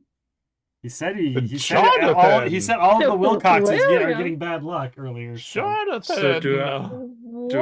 roll a penalty thing then, or? No, just at a point where it's not helpful to you, I make something Someone bad happen. has been granted bad luck. Gotcha. There's the last No, of the not my Wilcoxes. wife. You The know last what? of the Wilcoxes. They already had bad luck by losing their son and brother. Yeah, what the heck? Apparently, it's not Someone's enough. been given extra skill dice. Chris, That's with a the extra cursed skill dice. family, I tell you. Cursed family. Chris, you get extra skill dice. You could have used that earlier. Someone's been given extra skill dice. Everyone but the Wilcoxes. Yep. Thank you. Wow. Steven. Mhm. Well, you see, the Wilcoxes have 2 sons and a mom and a dad. One son is dead. I'm playing the other son, and they're playing the mom and the dad. So Yeah. They can lose more. Wow.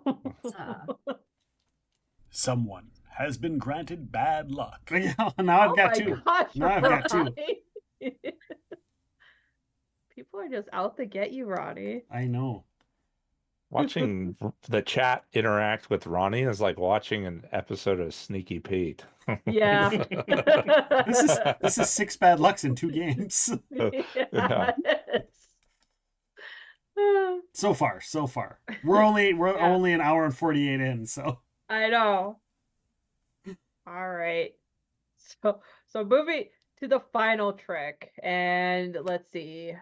It was Melissa. someone has been William. granted bad luck. Oh my Son of a god. God. Yeah. Wow. Oh, nice. 7 is a better number. Oh, terrifying. It is. Thank you, Hello Operator, for gifting a gift sub to John Black, Jack Pershing. All right. So Melissa and William, you notice that Harold suffers another moment of disorientation. It's now like both of you notice, and you kind of hear some Someone whispers in has the been audience. granted bad luck. God. 8. Oh, Ah. Oh, that's 8. that's really funny. it's okay. I've got 3 backlog now. Just like If there last is- time. Mm-hmm. Oh.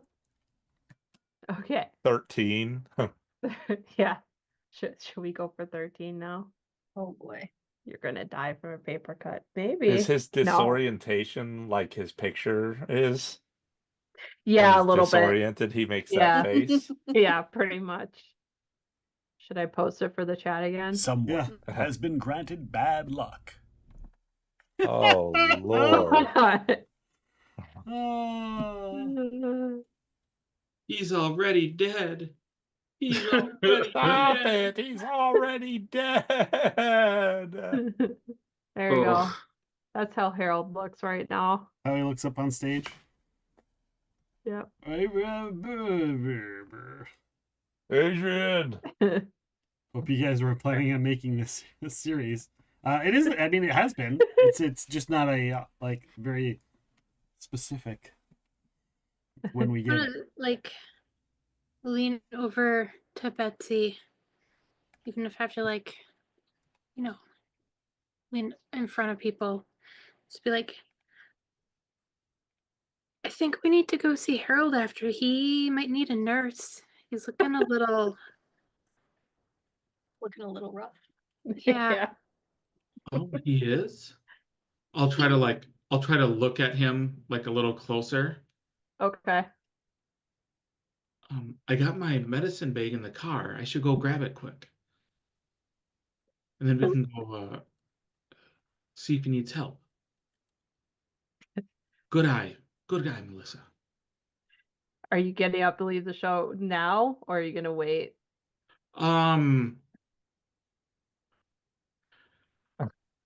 I think now, because if he looks really injured, like the longer it is until he gets medical attention, the worse it could be. Sure. Yeah, so you go and you try to like quietly sneak out Oh, do you want me of to roll the sneak? no, because you have bad luck. Okay. And so it's kind of, I don't know if you've ever seen somebody that like tries to like hunch over and like quietly like go to the bathroom at a movie theater, and you just like literally hit the foot of every single person in front of you. Yep. And the fact that you're trying to make it quiet, you just draw more and more attention to yourself. Yeah. And you are in row B. Yep. So like literally you kind of actually help Harold out a little bit because he feels disoriented, but because you are causing so much of a distraction, he's like, no, miss, we'll wait. Take your time. Thank you. Someone Oblivious. has been granted bad luck. All right, how many is that now? I think that's 5 for today. Damn. I've used Is 1. that- I've got 4 left. 5 left. No, I've got 5 left. That's 6 for today. I've got 5 Yeah. left. I'm gonna need to like get a dice out to track it. Yeah, you are. Actually, here, this is what we'll do. We almost need a bad luck counter. Right? Yeah. That would be funny. Oh no! Oh, darn it. Too late now. Oh. I guess you just have to spend more points. More points.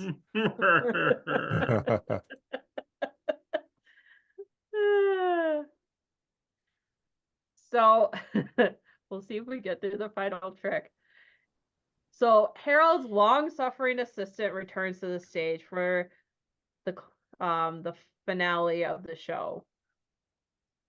Harold looks to the audience and says, poor Edith here works really hard to help me develop all my tricks.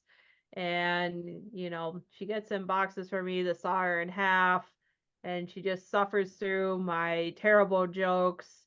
And we have like long schedules and an intense tour schedule. So when it was Edith's birthday recently, I asked her what she wanted. And she just said that she wanted to relax and get away from it all. So I devised a little treat for her. And at that, Harold and the assistant pull out a table, and Harold helps his assistant lie down on the table. And you can tell the table is just, there's nothing underneath it. It's very open. There's no covering. And as the assistant lies on the table, he puts his hands over her, and slowly she begins to rise and float in the air. And then he moves his hands like this, and she begins to rise and float in the air above Hawking's head. He demonstrates the fact that there's nothing holding the table. Well, sorry, it's a whole table that flies up in the air. And he demonstrates the fact that there's nothing holding the table and his assistant in the air by passing a large hoop across his assistant's body. He then stands aside to take applause, which the audience does give him applause. However, somebody redeemed bad luck on the poor assistant. Oh no. And so as he does, a section of the wires that have been rigged incorrectly break, and the assistant slides out of the cradle and onto the ground head first in a shocking moment, obviously not part of the act. Stagehands rush in from the wings to tend to the assistant, and before the curtain can close, the audience sees a pool of blood spinning from the nasty-looking head wound. Good thing Jeez. Betsy is getting her medical bag. Holy Yeah.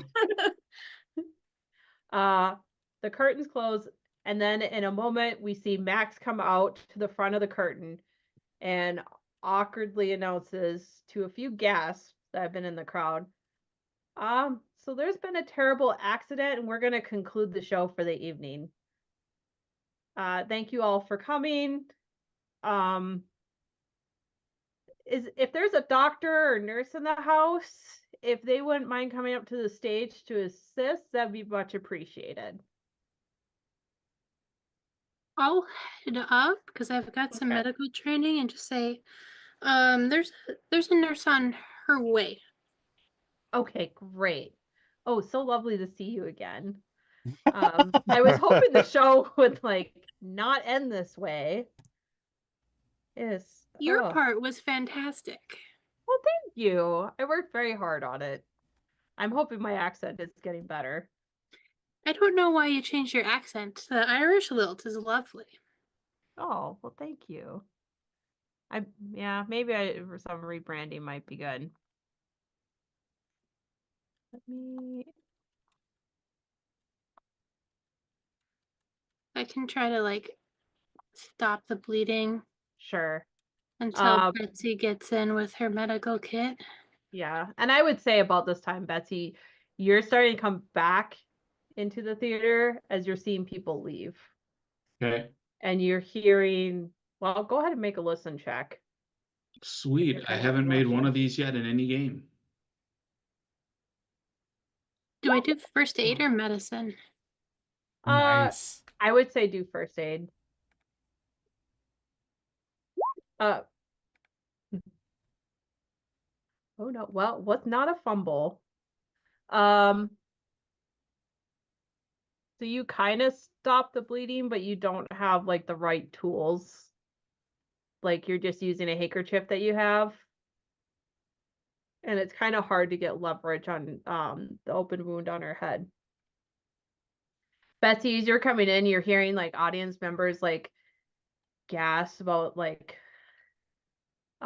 the fact that there was a pool of blood on the stage. And you're and hearing oh, I can't believe she fell, and there's something must have went wrong, and somebody's I think I saw a wire snap. I try to push my way through the crowd. Sure. And eventually you get up there. What do the rest of you do? I'm gonna go see if I can help with anything also. I mean, I Okay. can't. I'm not a medical person, but even if I can help clear the way for my mom to get through. Yeah, I see Sure. Betsy struggling through, and I'll just kind of move people Sure. and try to get to her and escort her through the crowd and just kind Yeah. of push people out of the way. 'Cause I'm pretty big. Yeah. You are. Yeah, Stanley, you're pretty. Ronnie, you kind of try, but you have 5 things of bad luck on you, and for whatever reason, people are just ignoring you. Is that one of the bad luck? Huh? Is that one of his bad luck? Yeah. Or I won't be there's rude or harsh about it. I just have this image of Ronnie going, "Let me help with the first aid." Makes the roll. All of a sudden, you see a nuclear explosion. You just like set the theater on fire, knock over one of the lamps. It's like nuclear power hasn't been Yeah. invented yet, but hey. That's what happens. Meanwhile, Cthulhu's like, "Good." All right, anyway, I'll shut up. Yes. So when Stanley gets Betsy like to the front of the stage, like then Ronnie seemed to like with Stanley's being there, seemed to start to listen to you more as you guys approach the stage. So kind of you guys put in the context. Edith has 9 hit points and lost 5 hit points due to the fall Wow. because of the bad luck. She was seriously wounded. Yeah. Betsy, do you want to try a first aid? Yeah. Yeah, I would love to try a first aid. She needs to go to a hospital. Can I attempt no. to aid? Sure, I'll let you Oh, have. I do have a bonus die. I'm gonna roll it. Okay. Oh, That's 68. 68. yeah. It is a success. It is a success. Check that box. You Yep. managed to take over from Melissa and stop the bleeding. And you're able to determine that she's going to be okay. Okay. But Needs a hospital. yeah, she needs a hospital. Okay. If you want, we can take her. Like, you can I'll drive, you keep an eye on her. Yeah. Yeah, I look at actually she's stable. I look at Melissa and I'm like, "Melissa, who did you say might else need my help? Harold?" Yeah, Harold was looking a little off, like pale and disoriented. Maybe check his Um, pupils. she has like the gauze, the bandages like on the head, and she's like, "Ronnie, can you I gotta check on Harold. Can you hold these in place, make sure that the bleeding stops on the way to the hospital?" "Thank you, dear." And she gets up and walks over to Harold. Oh no.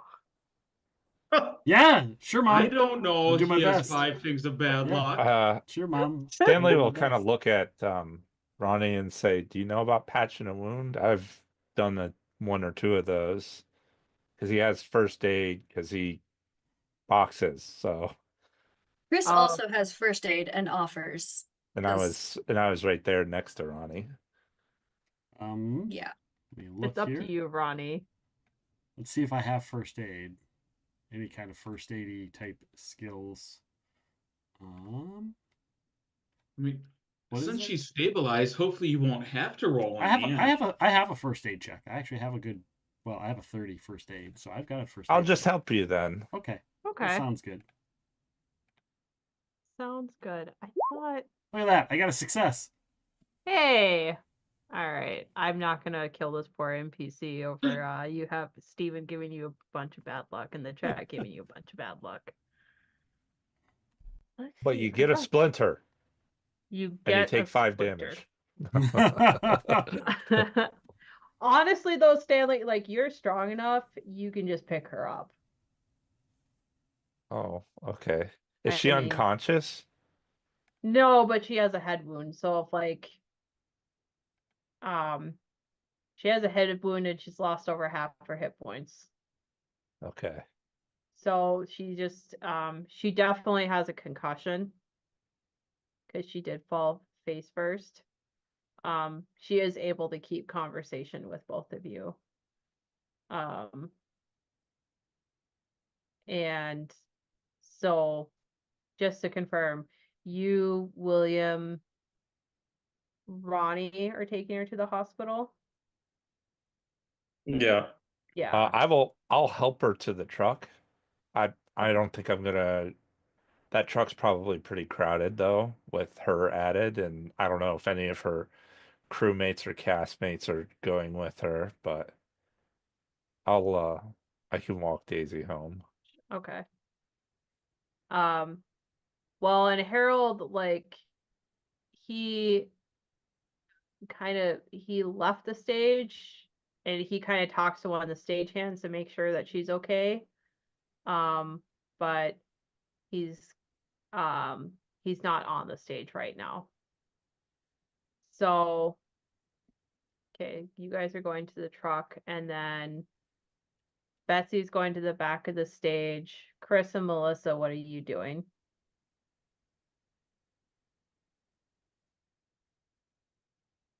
Are you gonna follow Betsy maybe?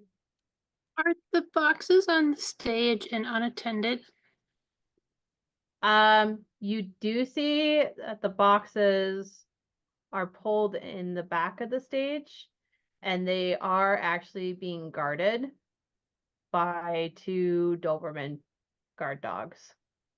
No shit. Yeah. So you could, well, they're not at the front of the stage. They're like, just assuming you're going back.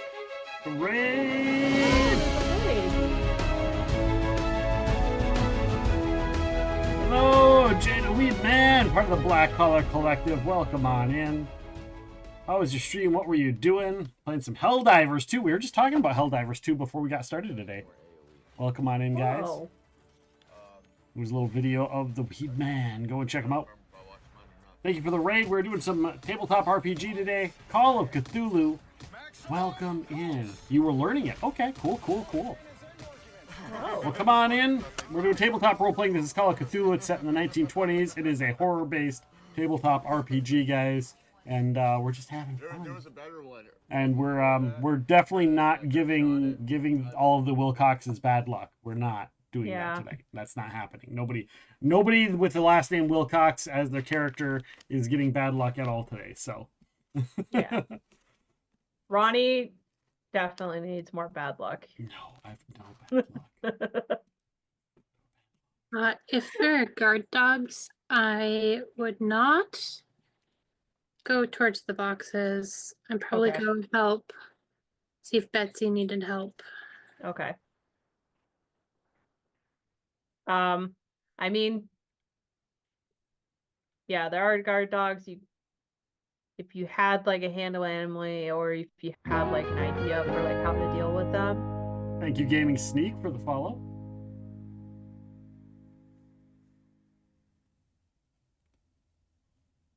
But you follow Betsy. Chris, how about you? Chris thinks this might be a good time to try to has been subtly granted figure bad out luck. what triggers the reaction in the orb. So she's gonna put her hand in her pocket with the orb and Okay. walk closer to Harold, who is hopefully distracted by Betsy, and see like what proximity causes it to react. Okay. So you guys go in backstage looking for Harold, and he, as you start to go backstage, you're starting to head towards the dressing room, and because that's where you kind of have seen him go. And when he goes into the dressing room, you hear a woman's voice. She was already waiting for him there, and you hear the 2 of them arguing. He seems to be in more hushed tones, and you can kind of hear some of the woman's voice. If you make a listen check, you might be able to hear some of the conversation. Damn. All right. Betsy. Melissa. Oh, there you go. So Chris, Melissa, you don't really hear too much. Betsy, the gist of the conversation is that you hear Ingrid demanding to know what caused the accident, and she's urging him to seek medical help, and he's angrily resisting it. And so they're still kind of arguing, you can kind of wait it out a little bit, or if you want to either bust in or knock. Yeah, I'm just gonna like bust in, and I'm gonna be like, I'm gonna open them like, Harold. What was her name again? Ingrid. Ingrid. Good news. The bleeding has been stopped on the assistant. She's on her way to the hospital. But Harold, we must check you out. It appears that you had a moment of freezing. I look over at Melissa. That's correct, right? Like freezing or an issue like that on stage. We want to make sure that you're good and that you don't have any signs of sickness or mental strain, mental fatigue. I know it can be rough being on the stage and away from your family as much as you are. I'm gonna say Betsy, make a persuade. I would say persuade, fast talk, or charm roll. Ingrid it's against Harold. Ingrid is happy to see you, and she's like, yes, Harold, I agree. You should let Betsy take a look at you. She's a family friend and she's very good at what she does. An 80. There's not enough luck in my pool to turn that into a success, unfortunately. Is there enough bad luck in your pool? Is there enough? I already no, Betsy only had one. If already you used get it.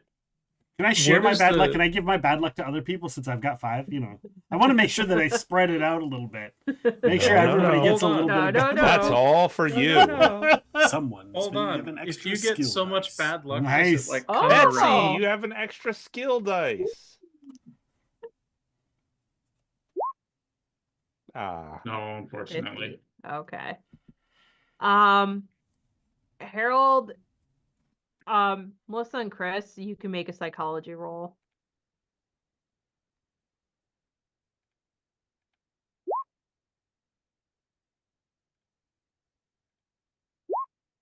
Oh, Okay. Chris, you're too focused on like the orb that's in your pocket. Melissa, you definitely sense some tension between, I mean, there's obvious tension, they were just arguing, but kind of like some underlying tension between Ingrid and her fiance. Harold kind of is about to argue with Betsy, and then he looks over at Ingrid, and Ingrid gives him a look. And he lets out a heavy sigh, and he's like, all right, I'm perfectly fine, but let's just get this over with. I'm so glad that Edith is okay. Thank you very much for looking after her. That's what friends do. Yeah. And Melissa, you can tell he's only doing this because like he's getting the look from his fiance. But there is something off about him. okay. So Harold like sits down in the room. The rest of you can come in. Harold's dressing room has a costume rack, dressing mirror. There's a small locker there, but otherwise it's just your typical green room. Betsy, did you want to do a medicine, psychology? I think I'll try psychology, but before I do that, I'm actually just gonna say that final the movement between the boxes, I think, is the best trick I have ever seen. Oh, thank you. Yes, I've spent a lot of time on that.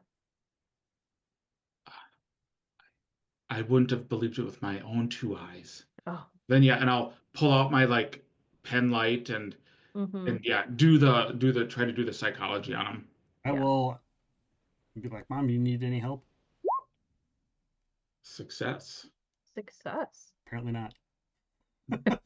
Yeah, I'm like, Ronnie, you come in. So you can taking a look at Harold. Let me just pull up his character sheet. I don't do this from memory.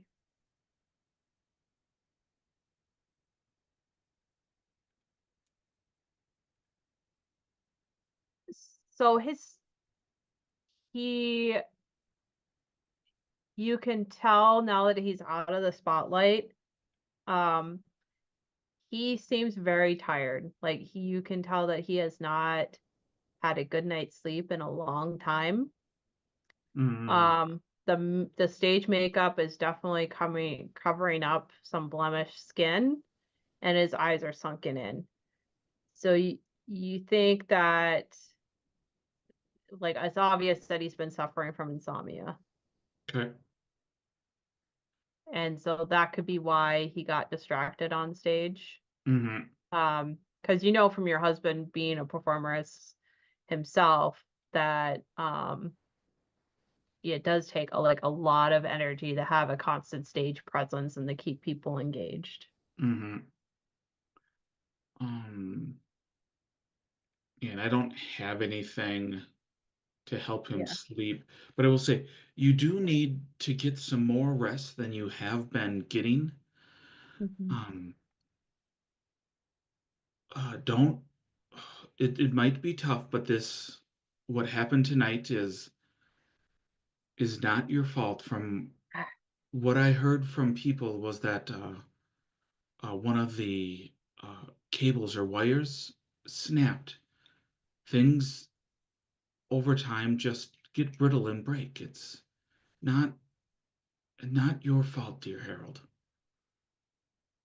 Well,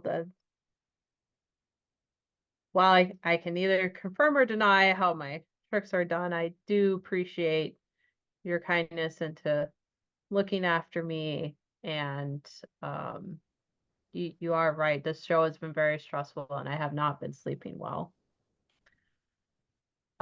Betsy, I will give this to you, but the other three that are in the room, you can go ahead and make psychology rolls. Chris, as they're talking, are you like moving closer and closer to him?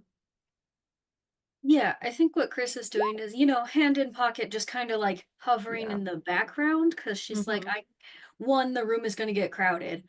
Yeah. But two, she's not as good at medicine or psychology as like Betsy and Melissa. So she's mostly just trying to stay in the background and like hand pocket, getting close to Harold, deciding to try it with what Ingrid is her name, whatever her name is. Yep. Gonna try it with her too to see if it reacts to her or if it's just to him. Sure. But just kind of like shuffle around as if I'm trying to stay out of everyone's way. Yeah. Okay. So Betsy and Ronnie, kind of as the interaction with Hawkins is going, and especially during like Betsy like really looking over Hawkins, it's making him more nervous. And his eyes keep glancing over at the locker as if looking at it for reassurance. So there's potentially something of importance to him in that locker. Chris, so when you get close to Ingrid, there's nothing that happens with the ball. It's still cold to the touch. When you get close to Harold, the ball feels warm again, and you kind of like glance down at your pocket and you see a faint glow. Interesting. It's reacting to his presence specifically. Do I get a sense of like how close I have to be to him before it starts reacting? You're guessing probably within like the 5 to 3 feet. Okay. Okay. So I'll back off and just kind of keep hovering in the background for okay. now. Yeah. Yeah. It doesn't like really thrum or anything, it just glows. Okay. Interesting. Yeah, I'm gonna file that away for now. I think when everybody starts leaving, I'm gonna see if I can catch Harold alone. Sure. But and yeah, I don't really want to pull this out in the middle of the room and be like, oh yeah, this is interesting. This is glowing from you, yeah. let's see. So Ronnie, you came back from Yeah, I'm watching him. He's giving his tell away. Like, yeah. you know. Yep. I'm gonna skip a little bit over to William. Stanley, did you go with William to the hospital? No, Stanley went back to Daisy, Oh, and I that's think right. the two of them were gonna head out. Okay, so you were just gonna walk home. Because I'm assuming that there are like crew hands that wanted to go with Edith to the hospital and stuff, and people Yeah. piled in. Yep. So William, I'm gonna kind of just say that the crew's in with Edith in the back of the truck and you're driving to the hospital, Sure. or that you've dropped them off at the hospital and they're dealing with that. Yeah, that makes and sense. then Stanley, you'll get home and you can start reading the journal that you found. Yeah. So back to the dressing room. Harold again, he does say, he's like, well, I really appreciate all of you helping out and helping with Edith. To make it up to you, I can try to show you guys some more magic tricks, or I can get you tickets for another show. But I think maybe you are right. I do maybe need to go home and rest for this evening. Yeah, you should, if you can stop by the pharmacy, you should pick up some Veronal, or if they don't have any of that, some Medinol. Yeah. The Veronal's a tablet, the Medinol's a crystal that you dissolve in water.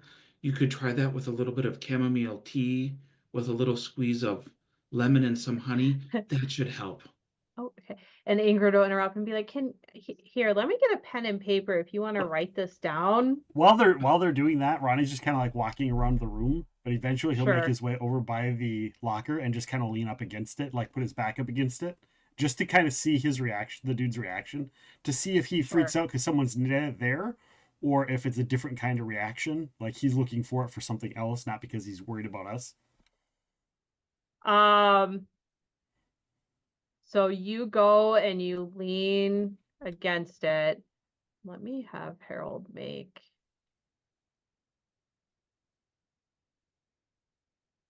We have bluff. Something similar.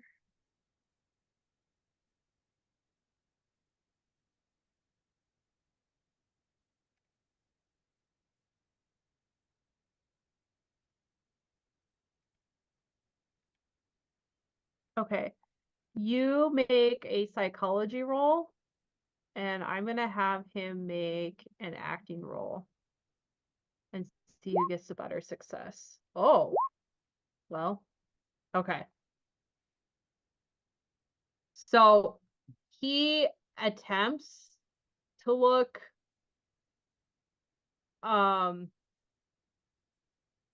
like not bothered by you being against that locker, but he's having an off day, and you leaning against that really bothers him. And he's trying to like watch Ingrid and like make conversation, but he just keeps looking between the locker and you, and then trying to interact with them. And I'm just making direct eye contact. So if he like looks at me, I just keep looking at him and just Okay. I don't say anything, but it's just like I'm just making sure I'm just looking at him. Yeah. And he kind of like, he knows who you are because he knows your family. Mm-hmm. So, and he's trying to placate his fiance, so he's not really like questioning it very much. Right. But he's like, well, if you get all, and after Betsy, you get done starting to wrap up writing down your suggestions to him, and he's like, I would like to get home, so if you all can give me a moment. And he kind of motions to the exit of the dressing room. Oh, of course, Harold, of course. Oh, you got everything, Ingrid, that good? Yes, it is. Thank you very much. And Ingrid Good. doesn't And- care that I'm by the locker, right? No. And yeah, Betsy will just head out. I'll head out But- too. Right. And he says, yeah, we'll get you tickets for another show. But yeah, it was very nice to meet all of you. Thank you again. Well, don't mention it, Harold. I'm excited to see what comes next. Thank you. And I'll look at you, Ronnie. I just get up and go over to shake his hand. He'll shake it. Nice to Be see you. like, nice to see you again. And I'll, pat him on the shoulder. And he's like, you should probably lock that thing up. And I point over to the locker just for one last little see what the look on his face is. Oh, right. Yeah. All right. And then Chris, do you leave? Well, so I was just gonna ask, does Ingrid look like she's leaving? And if not, can I suggest that maybe she should follow Betsy quick to make sure that she's got the instructions on how to use those meds because it's really easy to overdose? Sure. I'll say charm or fast talk. I'll do charm. I have a better chance. Yeah. Succeeds. Ingrid's like, oh, you're right. Harold, dear, I'll be right back real quick. And so she leaves the dressing room. I'll follow her. And I'll just be Okay. like, I'll come with you. All right. Excellent. I closed the door behind them because everyone is out now, right? Except me and Harold. Yeah. Great. I close the door behind him. I go, Harold, I've got a question. I'm really sorry. I know you're overwhelmed. And she pulls the orb out of her pocket and walks like right up to him. And she's like, this glows next to you. And I'm confused. Do you know what this is? Tentacles.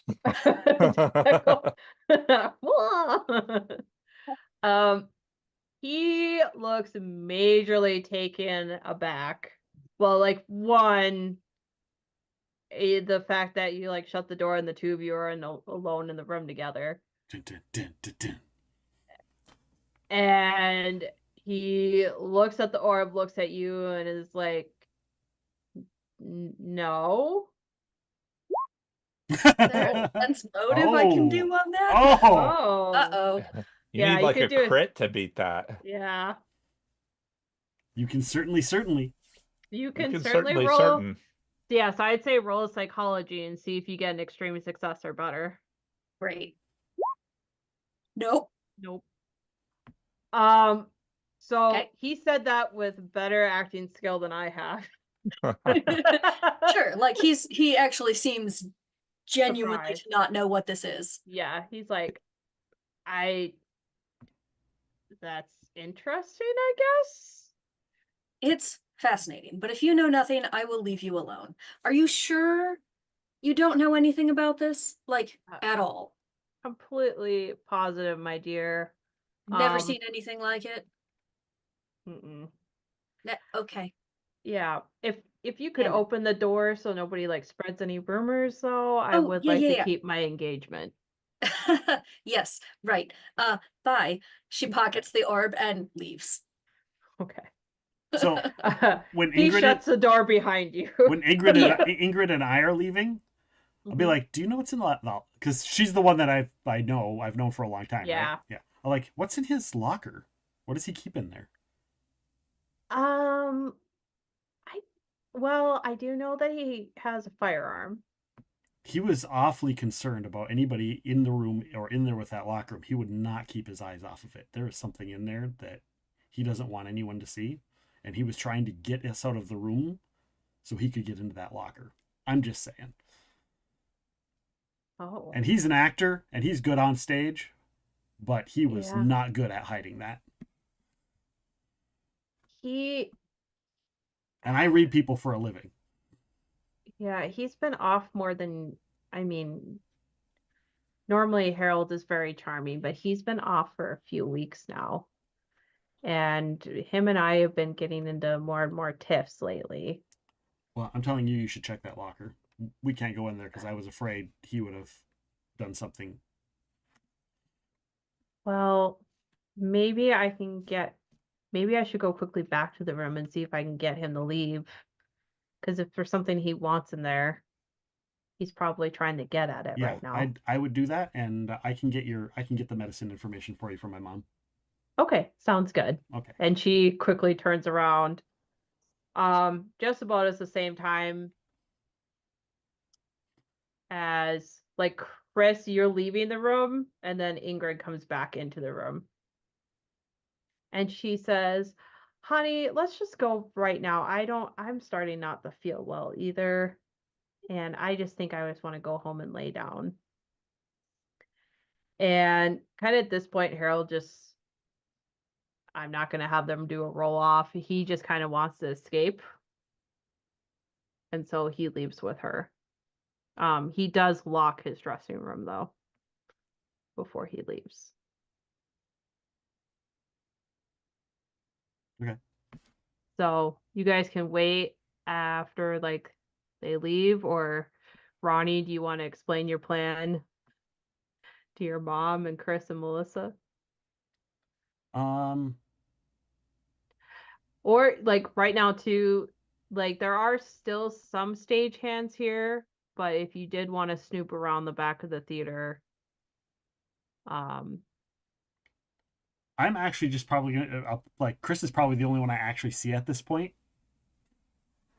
So I'll just hold my hand up when she's walking by, and I'll do one of these, and we'll look around the corner and wait for them to leave. okay. Well, actually, I'll be like this, so she comes around the corner, and then I'll kind of peek around to wait for them to leave, Okay. and then I'll whisper, "There is something he's very worried about in that locker. He was trying to get us out of there, and Ingrid's going to get him out of the room so we can go take a look. I don't know if you want to go tell the others." You can do that. They just left. He locked the door. So if you wanna, That's not yeah, I'll go get everybody else. When I go Sounds get good. everybody else. Yeah, which is basically Melissa and Betsy, I guess. Betsy. Yeah. William, you're probably on the way back to the theater. And Stanley, you're about home.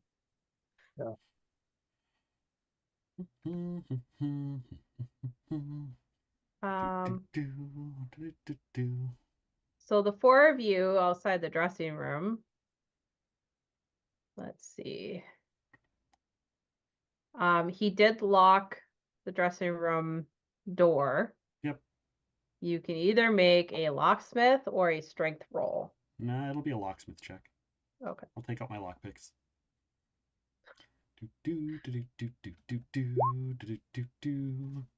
Oh, okay. You get in. Click.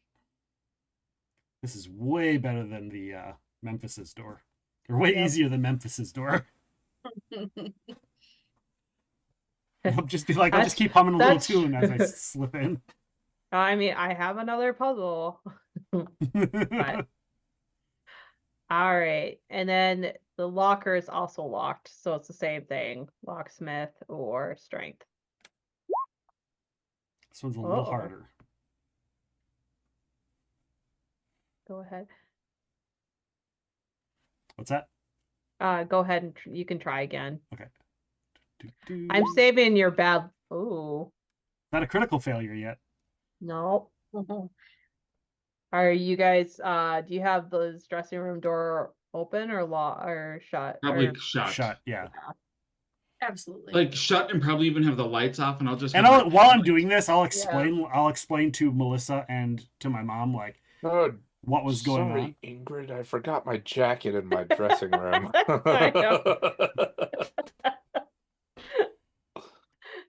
I'll explain that how he was acting and how he was worried about something in the locker, so that you guys are caught up. So we just pull you back, and you're like, "Why are we back in here? Why are you getting into the door?" Right. So I'll explain to them what we're doing while I'm picking the lock of the locker. Sure. I forgot my evil artifact in my locker. Right? Oh my god. I'm gonna spend 3 luck. Okay, that's good. Nope, that is not how I... That is not... Oh. No. That's not Go to the edit. Change your sheet to edit right. mode. All right. Here we go. Okay. So, opening the locker, there is a revolver, and there is also a book. What? There's a book. I'm assuming, do you just grab the book? Yeah, I don't care about the revolver. Okay. The book is, and I'm gonna pronounce this badly, I guess, because words are not working for me tonight. That's okay. Um, It's that kind of a day for everyone, I think. yeah. The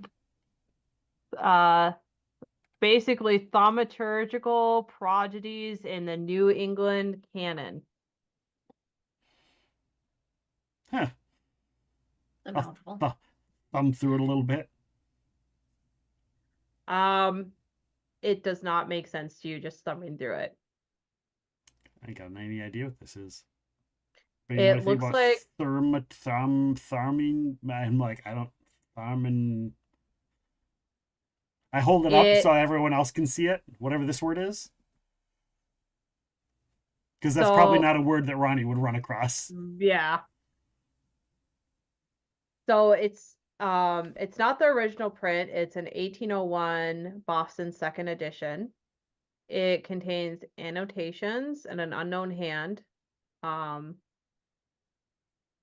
With so annotations, like somebody made notes in it.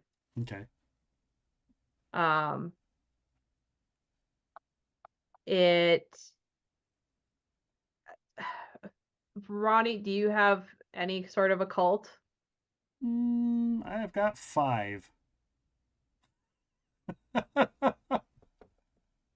I would say like roll your 5, and if you even make a success. Oh yeah! Wow. Holy shit.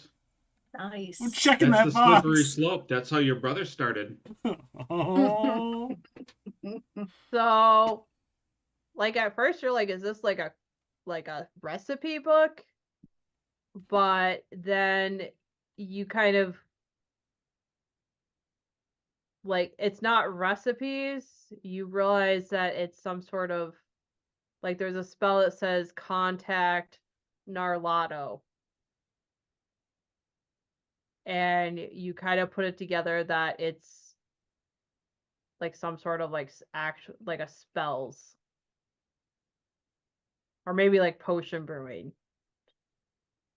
And then Does you it think say Nyarlathotep or does it say Nyarlathotep. Nyarlathotep? both. Arnie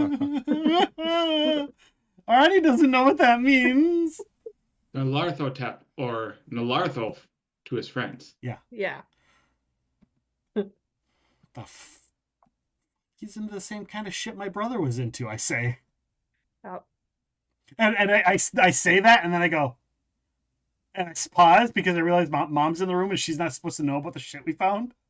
Like, what? And I grab the book out of his hand and take a look at it. Everybody in the room make a listen check. Oh no. Oh no. I forgot my jacket. It's a good thing I brought my backup. Oh, thank God, Melissa. Okay. Okay.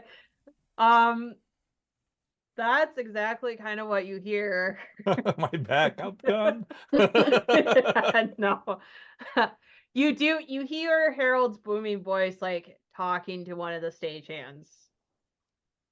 And if Ronnie is right and there was something that he wanted in this locker, he might be coming back to his dressing room. I will whisper to everyone like, Harold's coming back. Look around. Is there another way out? Or is this like one of those like backstage theater where like they got like that kind of like drop ceiling that you can like kind of like pop a tile and get out that way? Ronnie has bad luck. So I'm gonna say there's just the main door. Is it Like, I does mean, it sound like he's around the corner, or is he like directly outside? it sounds like he's pretty far off. So, like, we might be able to sneak out if we do it real quick. Yeah. Okay, That's I'm what gonna we do. Yep. I'm gonna start sneaking. Yep. Are you Hey. guys gonna make a sneak or are you gonna bolt for it? I think get to the door and then sneak away once we're outside the door. Okay.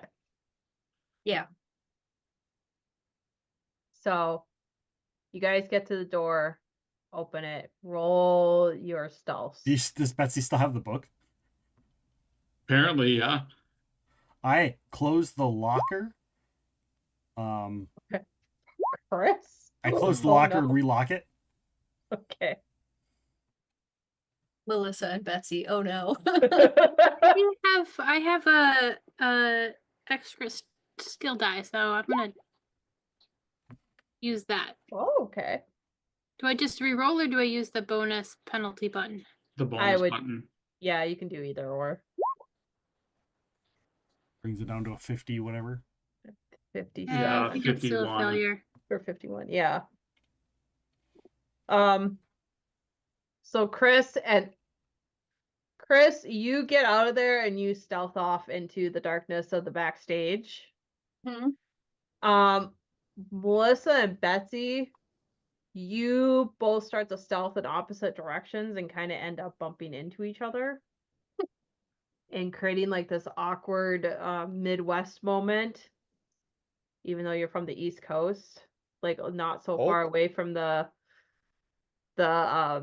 dressing room, Mhm. which gives Ronnie cover to be able to stealth away. Okay, and I lock the doors behind me. Yeah. Melissa and Betsy, you see Harold coming around the corner. You can either try to play it off or you can, let's see, make a dex check to try to bolt before he gets to his dressing room door. But just remember, dex is something that you do have a penalty die Yeah. on. What would be playing it off be? You basically like a charm or fast fast talk? talk, yeah, Okay. or acting. Yeah, I'll try charm. Okay. Um. So Yeah. I do have my bag with me. So can I, like, I see him coming and like I have like the book in this hand and the bag here, and kind of grab the bottom of my bag and set it down, and looking through it and be like, "Oh, Harold, I found these. I must have missed them earlier. They should help you get to sleep." And I'll pop 2 tablets into my hand Okay. And where do you have the book? underneath my medical bag. Underneath your medical bag. Okay. Yeah, because this way, like I'm looking through. Sure. And I will hand him a medicinal pill Okay. to try to like get him to be like distracted. Sure. I will let you roll a charm Okay. with advantage. Woo. Melissa, what are you doing?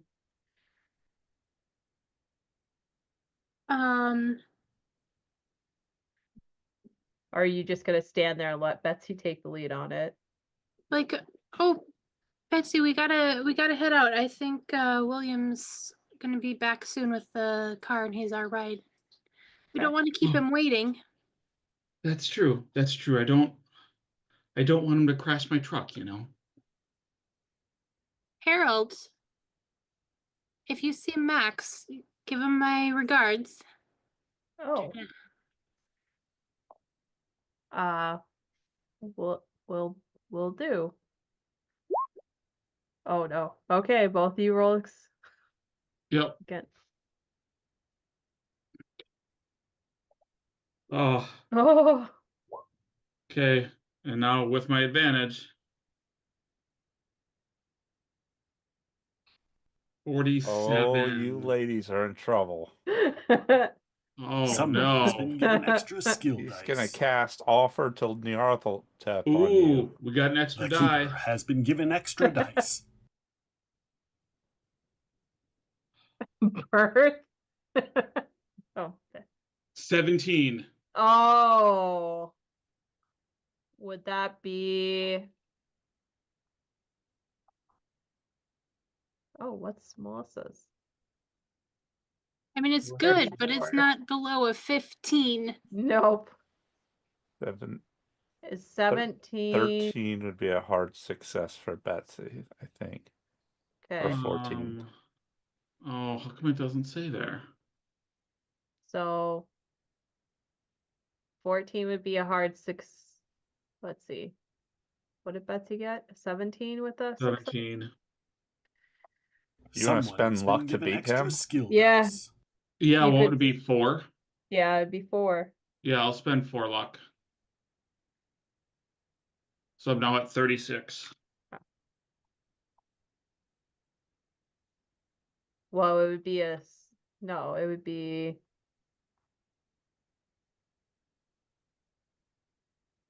What's Betsy's? It says Betsy's charms at 27. 27. Oh, I thought it Yeah. told you what the successes were. Oh, if you make it. if you make it, yeah. But I think if you spend the luck, yeah, it'll be a hard success. Okay. So at first he feels like something's up, but even though Melissa, you didn't make the charm check, between you saying that kind of throws him off, where it gives Betsy the extra aid to like really put the pills into his hand. Where he kind of just is like, right, you guys wouldn't be up to anything. You're just there because you're overly worried and you're friends of, Betsy's a friend of Ingrid. And he said, oh, all right, yeah, I'll take these. And he Good. kind of just like pauses for a moment and then like pulls out the keys to his dressing room and he'll just like pop the pills in his mouth. And I'll like kneel down like in polite society. So kind of like using my like skirt and my like coat to kind of block. Yeah. And as I pick my stuff up, I'll just like slide the book into the bag and then zip everything up and then we'll like vacate out front quick because I don't want to keep William waiting. No.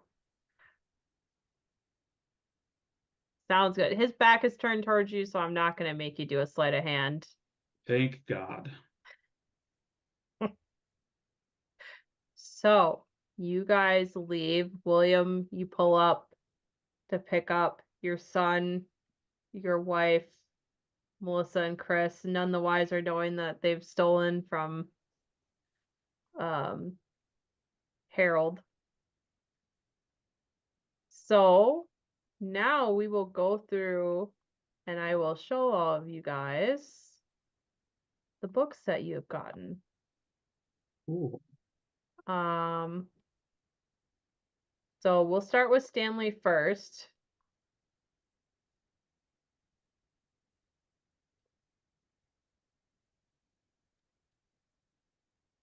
If I could find it. Handouts.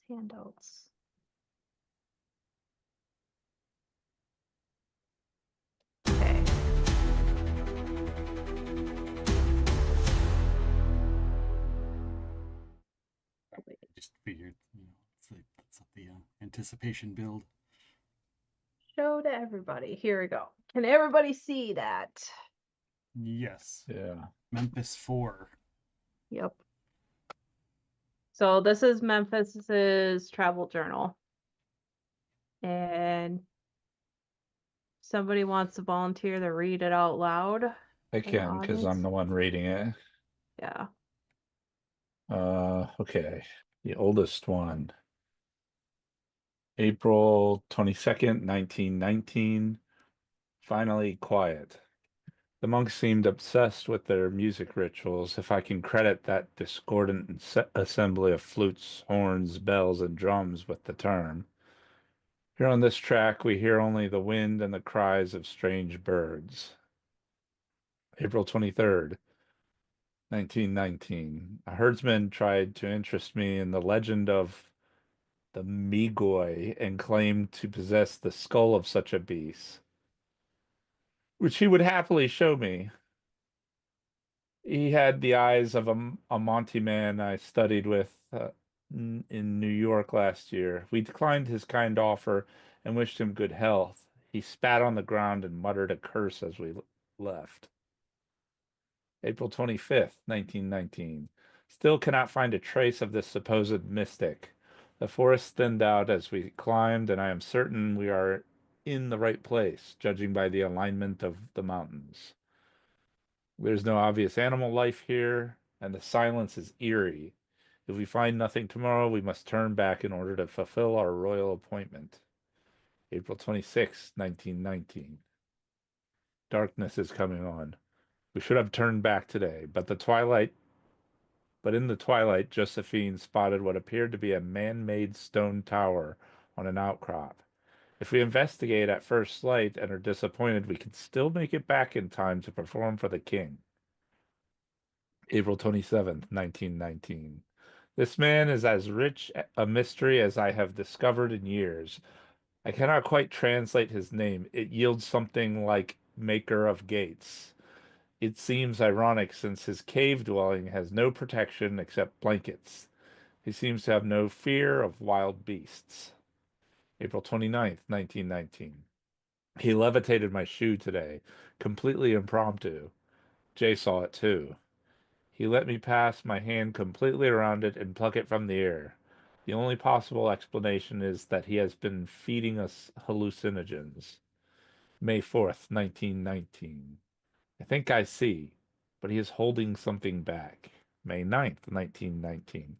Seems totally uninterested in Jay, despite her dedication to her studies. May 10th, 1919. He will carry out the call tonight. We must all stand in the tower at the appointed time. His eyes have changed. May 11th, 1919. The spheres! I see, I see, I see, I see, I see, I see, I see, I see, I see, I see. May 12th, 1919. I looked for remains. There were none. I copied the symbols. We must have a story to explain our absence.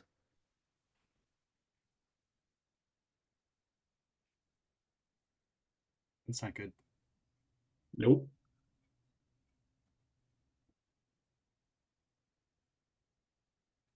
You're muted, right?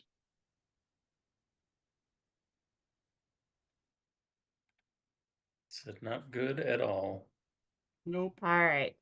There is one more entry. This is in his journal. Yep. Okay.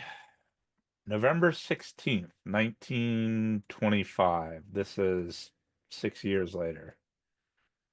Phillips states YS is coterminous with all time and space.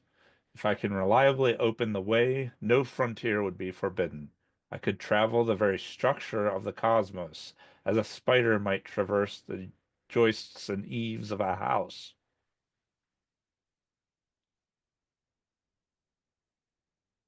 So that is his journal. Stanley, make an int check.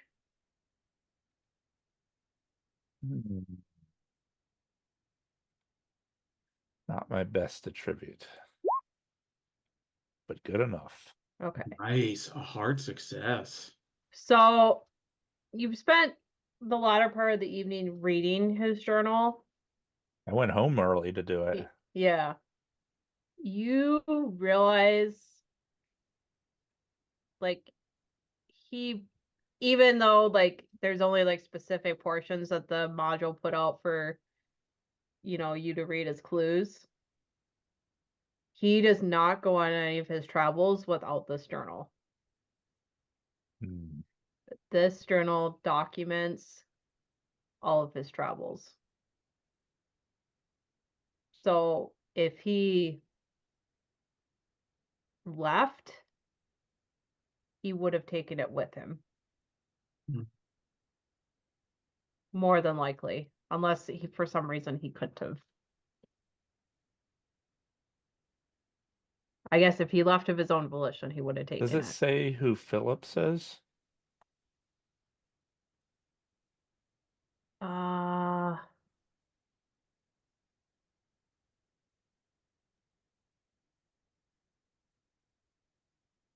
it does not reference that in the journal. Let me just double check.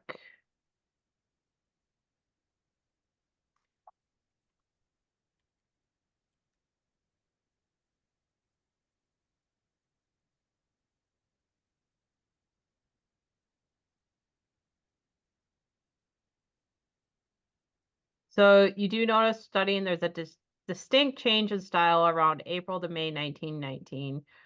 Earlier, the journal is cool and observant travel writing, can be humorous and personal at times, and then it melts into more obscure, penetrating style, asking strange questions and using both cryptic abbreviations and bizarre words.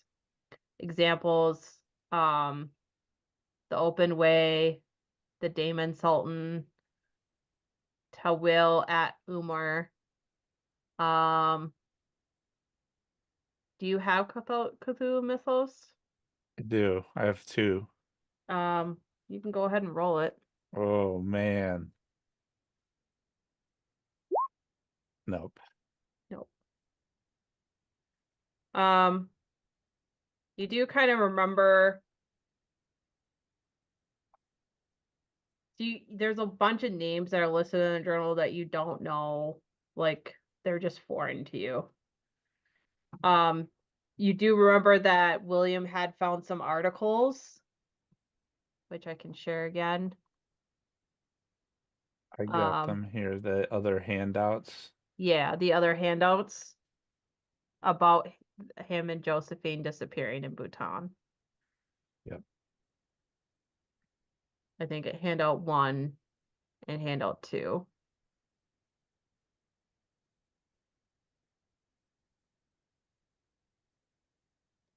So I think Stanley spends some time reading the handout or the journal through the night, and then It's a raid by Midwest Miniature Guy. We were just talking about him earlier before stream as well.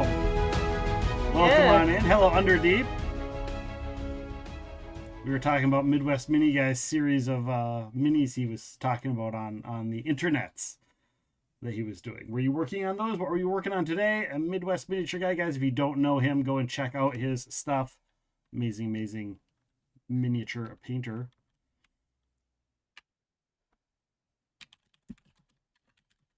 Boom. Just a mini raid. A mini raid. Nice. Nice. Apparently I put in the wrong command. There we go. There's a little shout out. If you guys aren't already following the Midwest Miniature Guy and you like minis, mini painting, craft, all that kind of stuff, go and fill that heart. Or as my friend MyStar likes to say, if the heart is hollow, give it a follow. A wee raid from a wee streamer. Welcome on in. We are just doing some Call of Cthulhu, and we're discovering some of the clues, and people are doing Cthulhu checks, to see if they are going to go insane or not. So welcome on in, raiders. Like I said, go follow Midwest Mini Guy. I will let Rachel and Andrew continue on with where they were going, but guys, go and give Midwest Mini Guy a follow, and we will chat with you guys in chat. All right. I think with his other time that he has, he would also work on developing the photos that he took. Okay. Seeing what kind of spooky is in the background of them. Sure. We'll do the results of the photos probably next game. Yeah. All right. So, the Book of Ebon. I'm just gonna show it. Between Chris and Melissa, which one of you would be studying it? I feel like we might be sharing it. Okay. Have slumber party? Well, probably just a late night in one of our labs. Yeah. A somber party of insanity. Yeah. All right. So whoever wants to read that for the chat. And it is probably something that both of you both together have to study. Sure. Book of Ebon. English translator unknown, circa 15th century. A flawed translation from the Latin Liber Ivonus, the earliest and most complete version of a manuscript alleged to have been written by the notorious wizard Ibon. Notorious wizard, okay. While the contents will require much time to comprehend, the reader may be drawn to two places in particular due to the book's spine being cracked in a couple of places. Thus, the book falls apart or falls open at either of those pages. The first place concerns contacting Yog-Sothoth and appears to be a formula and or ritual for summoning something, while the second place further on in the book opens on a spell called Call Forth Ye from Beyond that suggests something to do with unrested spirits.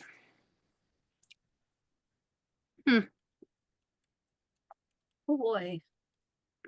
I mean, I would probably be consulting with Chris the whole time, being like, it sounds like that made up stuff that they did with the Salem witch trials, and like, Yeah, and it spells sounds like aren't real. well, I don't know. David thought something was possible. David also thought he I'm hiding not arms up saying his sleeve was real magic. I mean, not saying he was right. Just maybe we should talk to the Wilcoxes and see if they know anything about this shit. it's probably for the best. Cause yeah, I'm with you. Magic, not real. But weird shit's happening, so I'm sure there's collectors who would love to pay a bunch of money for something like this. oh, that's absolutely there are.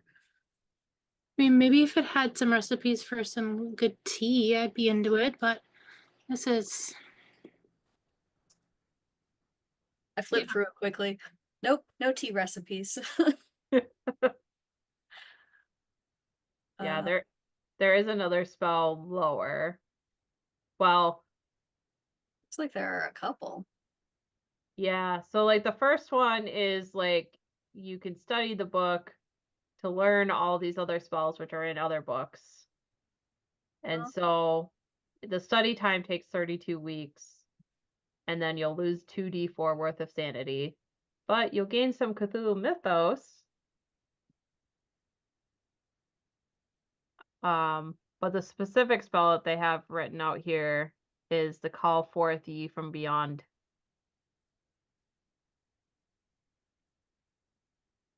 Okay. I like.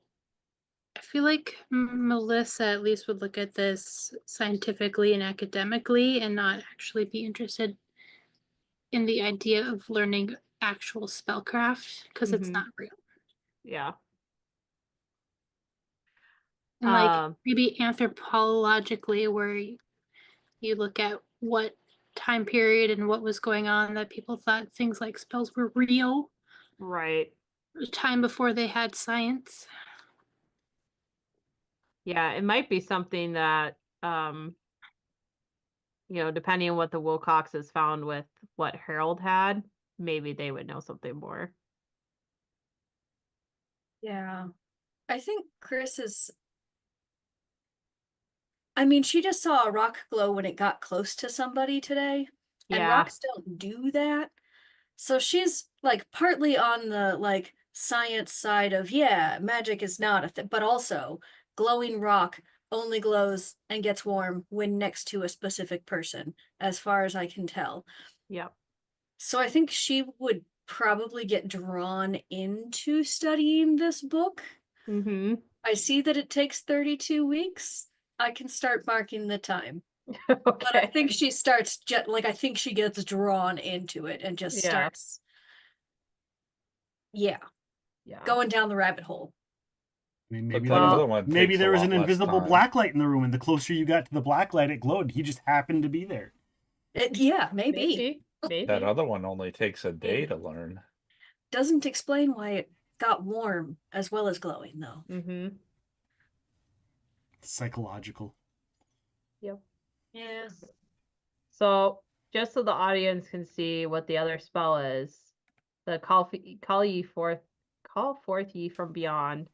This spell draws draws into the physical plane any presence which lingers unseen, meaning basically it forces a psychic presence to take physical shape. There must be a primary caster who leads the ritual, although any number of others may support. To cast the spell requires 5 magic points and 30 minutes of chanting. Every additional magic point spent by the caster or supporter reduces the casting time by 1 minute. A minimum. Thank you, Underdeep, for the follow. Have a good night. Thanks for being here. Thanks for coming along in that raid. For a minimum of 1 minute. Upon conclusion of this time, the caster must make a hard POW roll to successfully cast the spell. So yeah, now that you've both identified it, if you wanted to learn this spell, it would just be learned in a day worth of study. So, Chris, if you did want to actually learn the spell, you could start learning it. Whoa. Maybe. Let me think about that. Yeah. I definitely want to study the book, though. Like, I Yeah. want to do the whole book. The whole thing. Yeah, Well, and you could just start with this one. that's true. Sure, I start with this one. Yeah. Oh boy. Call forth right. ye from beyond, rakes of fucker on find out. Yep. Absolutely Yep. it does. All right. Yep. And go ahead. This is how we have a conversation with David. That's Yeah. what I was thinking. Yeah, make sure to show his mom. And the Wilcoxes find this. For the next game, Melissa, I'll create a handout with the other spell because they didn't make one for that. Or with the other book. Okay. But this is what was in David's locker. In David's locker or in what's his? Or not David's Harold's locker. Harold's locker. Yeah. Okay. And this is William, when you get home, Betsy and Ronnie, I'm assuming you guys share that you found this journal. I Yeah. I don't say anything. I'll let Mom say it because that way I'm out of like. I don't want Dad to You're get not in upset trouble. because I said I'd be hiding all the shit, and this is the same kind of stuff that David had. Yeah, I guess I would let William look through it. It's a magic book that might help us figure out what happened. And I'll whisper it to my dad and be like, it's the same kind of shit that my brother had. Yeah, he goes pale when he sees this. Yeah,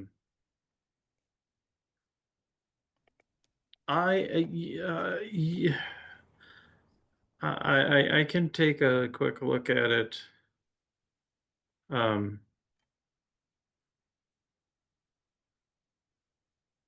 It's been a long evening. We should maybe get some rest and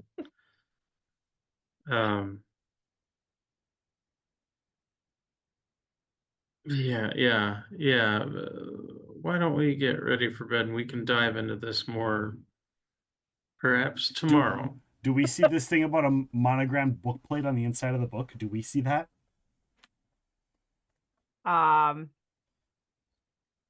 Let's Hawkins hides it from Ingrid Schwartz. Doesn't look like it's supposed to be a part of the handout. Oh, probably not. Oh. Okay, I will pretend. Okay. Think about that. And when I have a little distance from Betsy, I'm gonna lean over to Ronnie to kind of whisper at him and goes, "Burn them."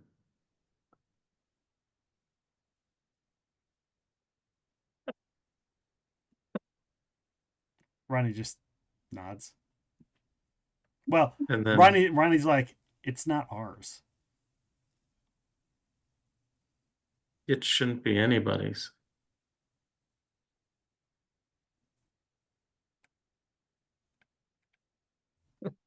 It's whatever this stuff is that got David killed.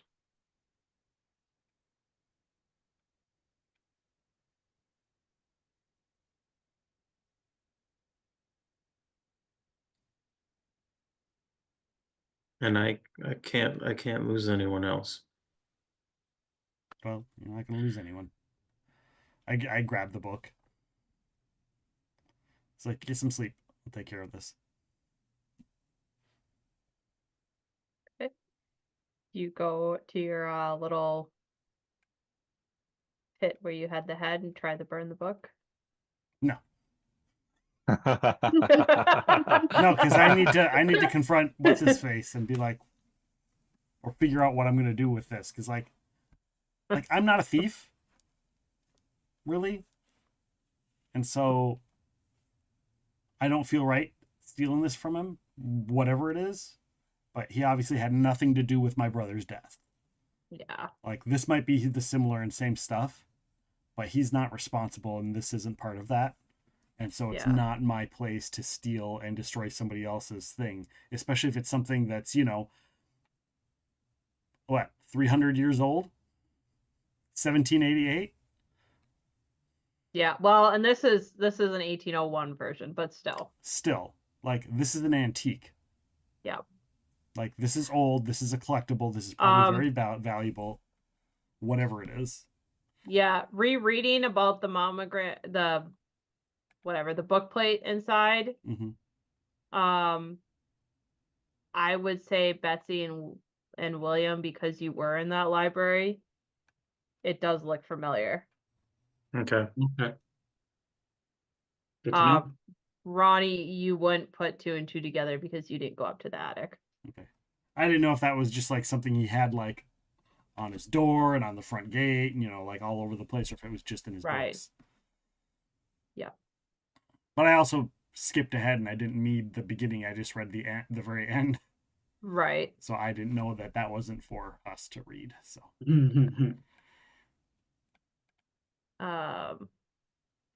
Let's see.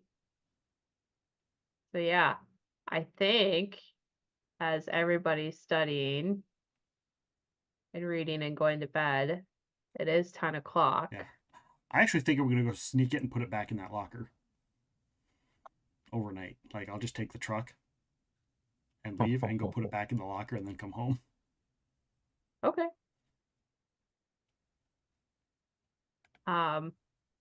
Yeah, like I said, I won't, well, There's monsters in the go- theater at night. Bad luck. you go to think about sneaking it in, and the theater's guarded. And you kind of wait in the truck for a little bit.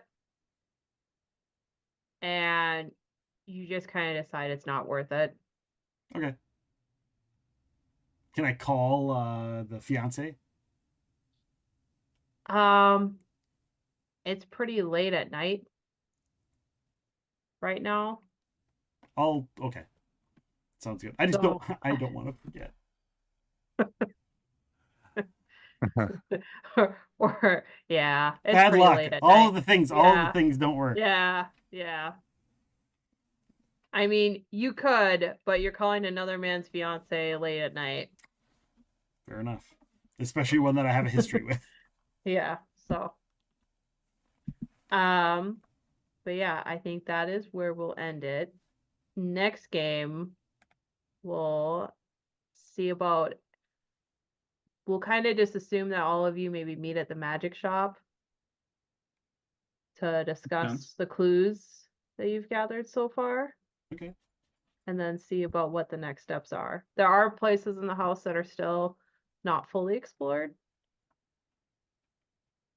But then of course there are also the books that you've gathered. Right. But yeah. All right.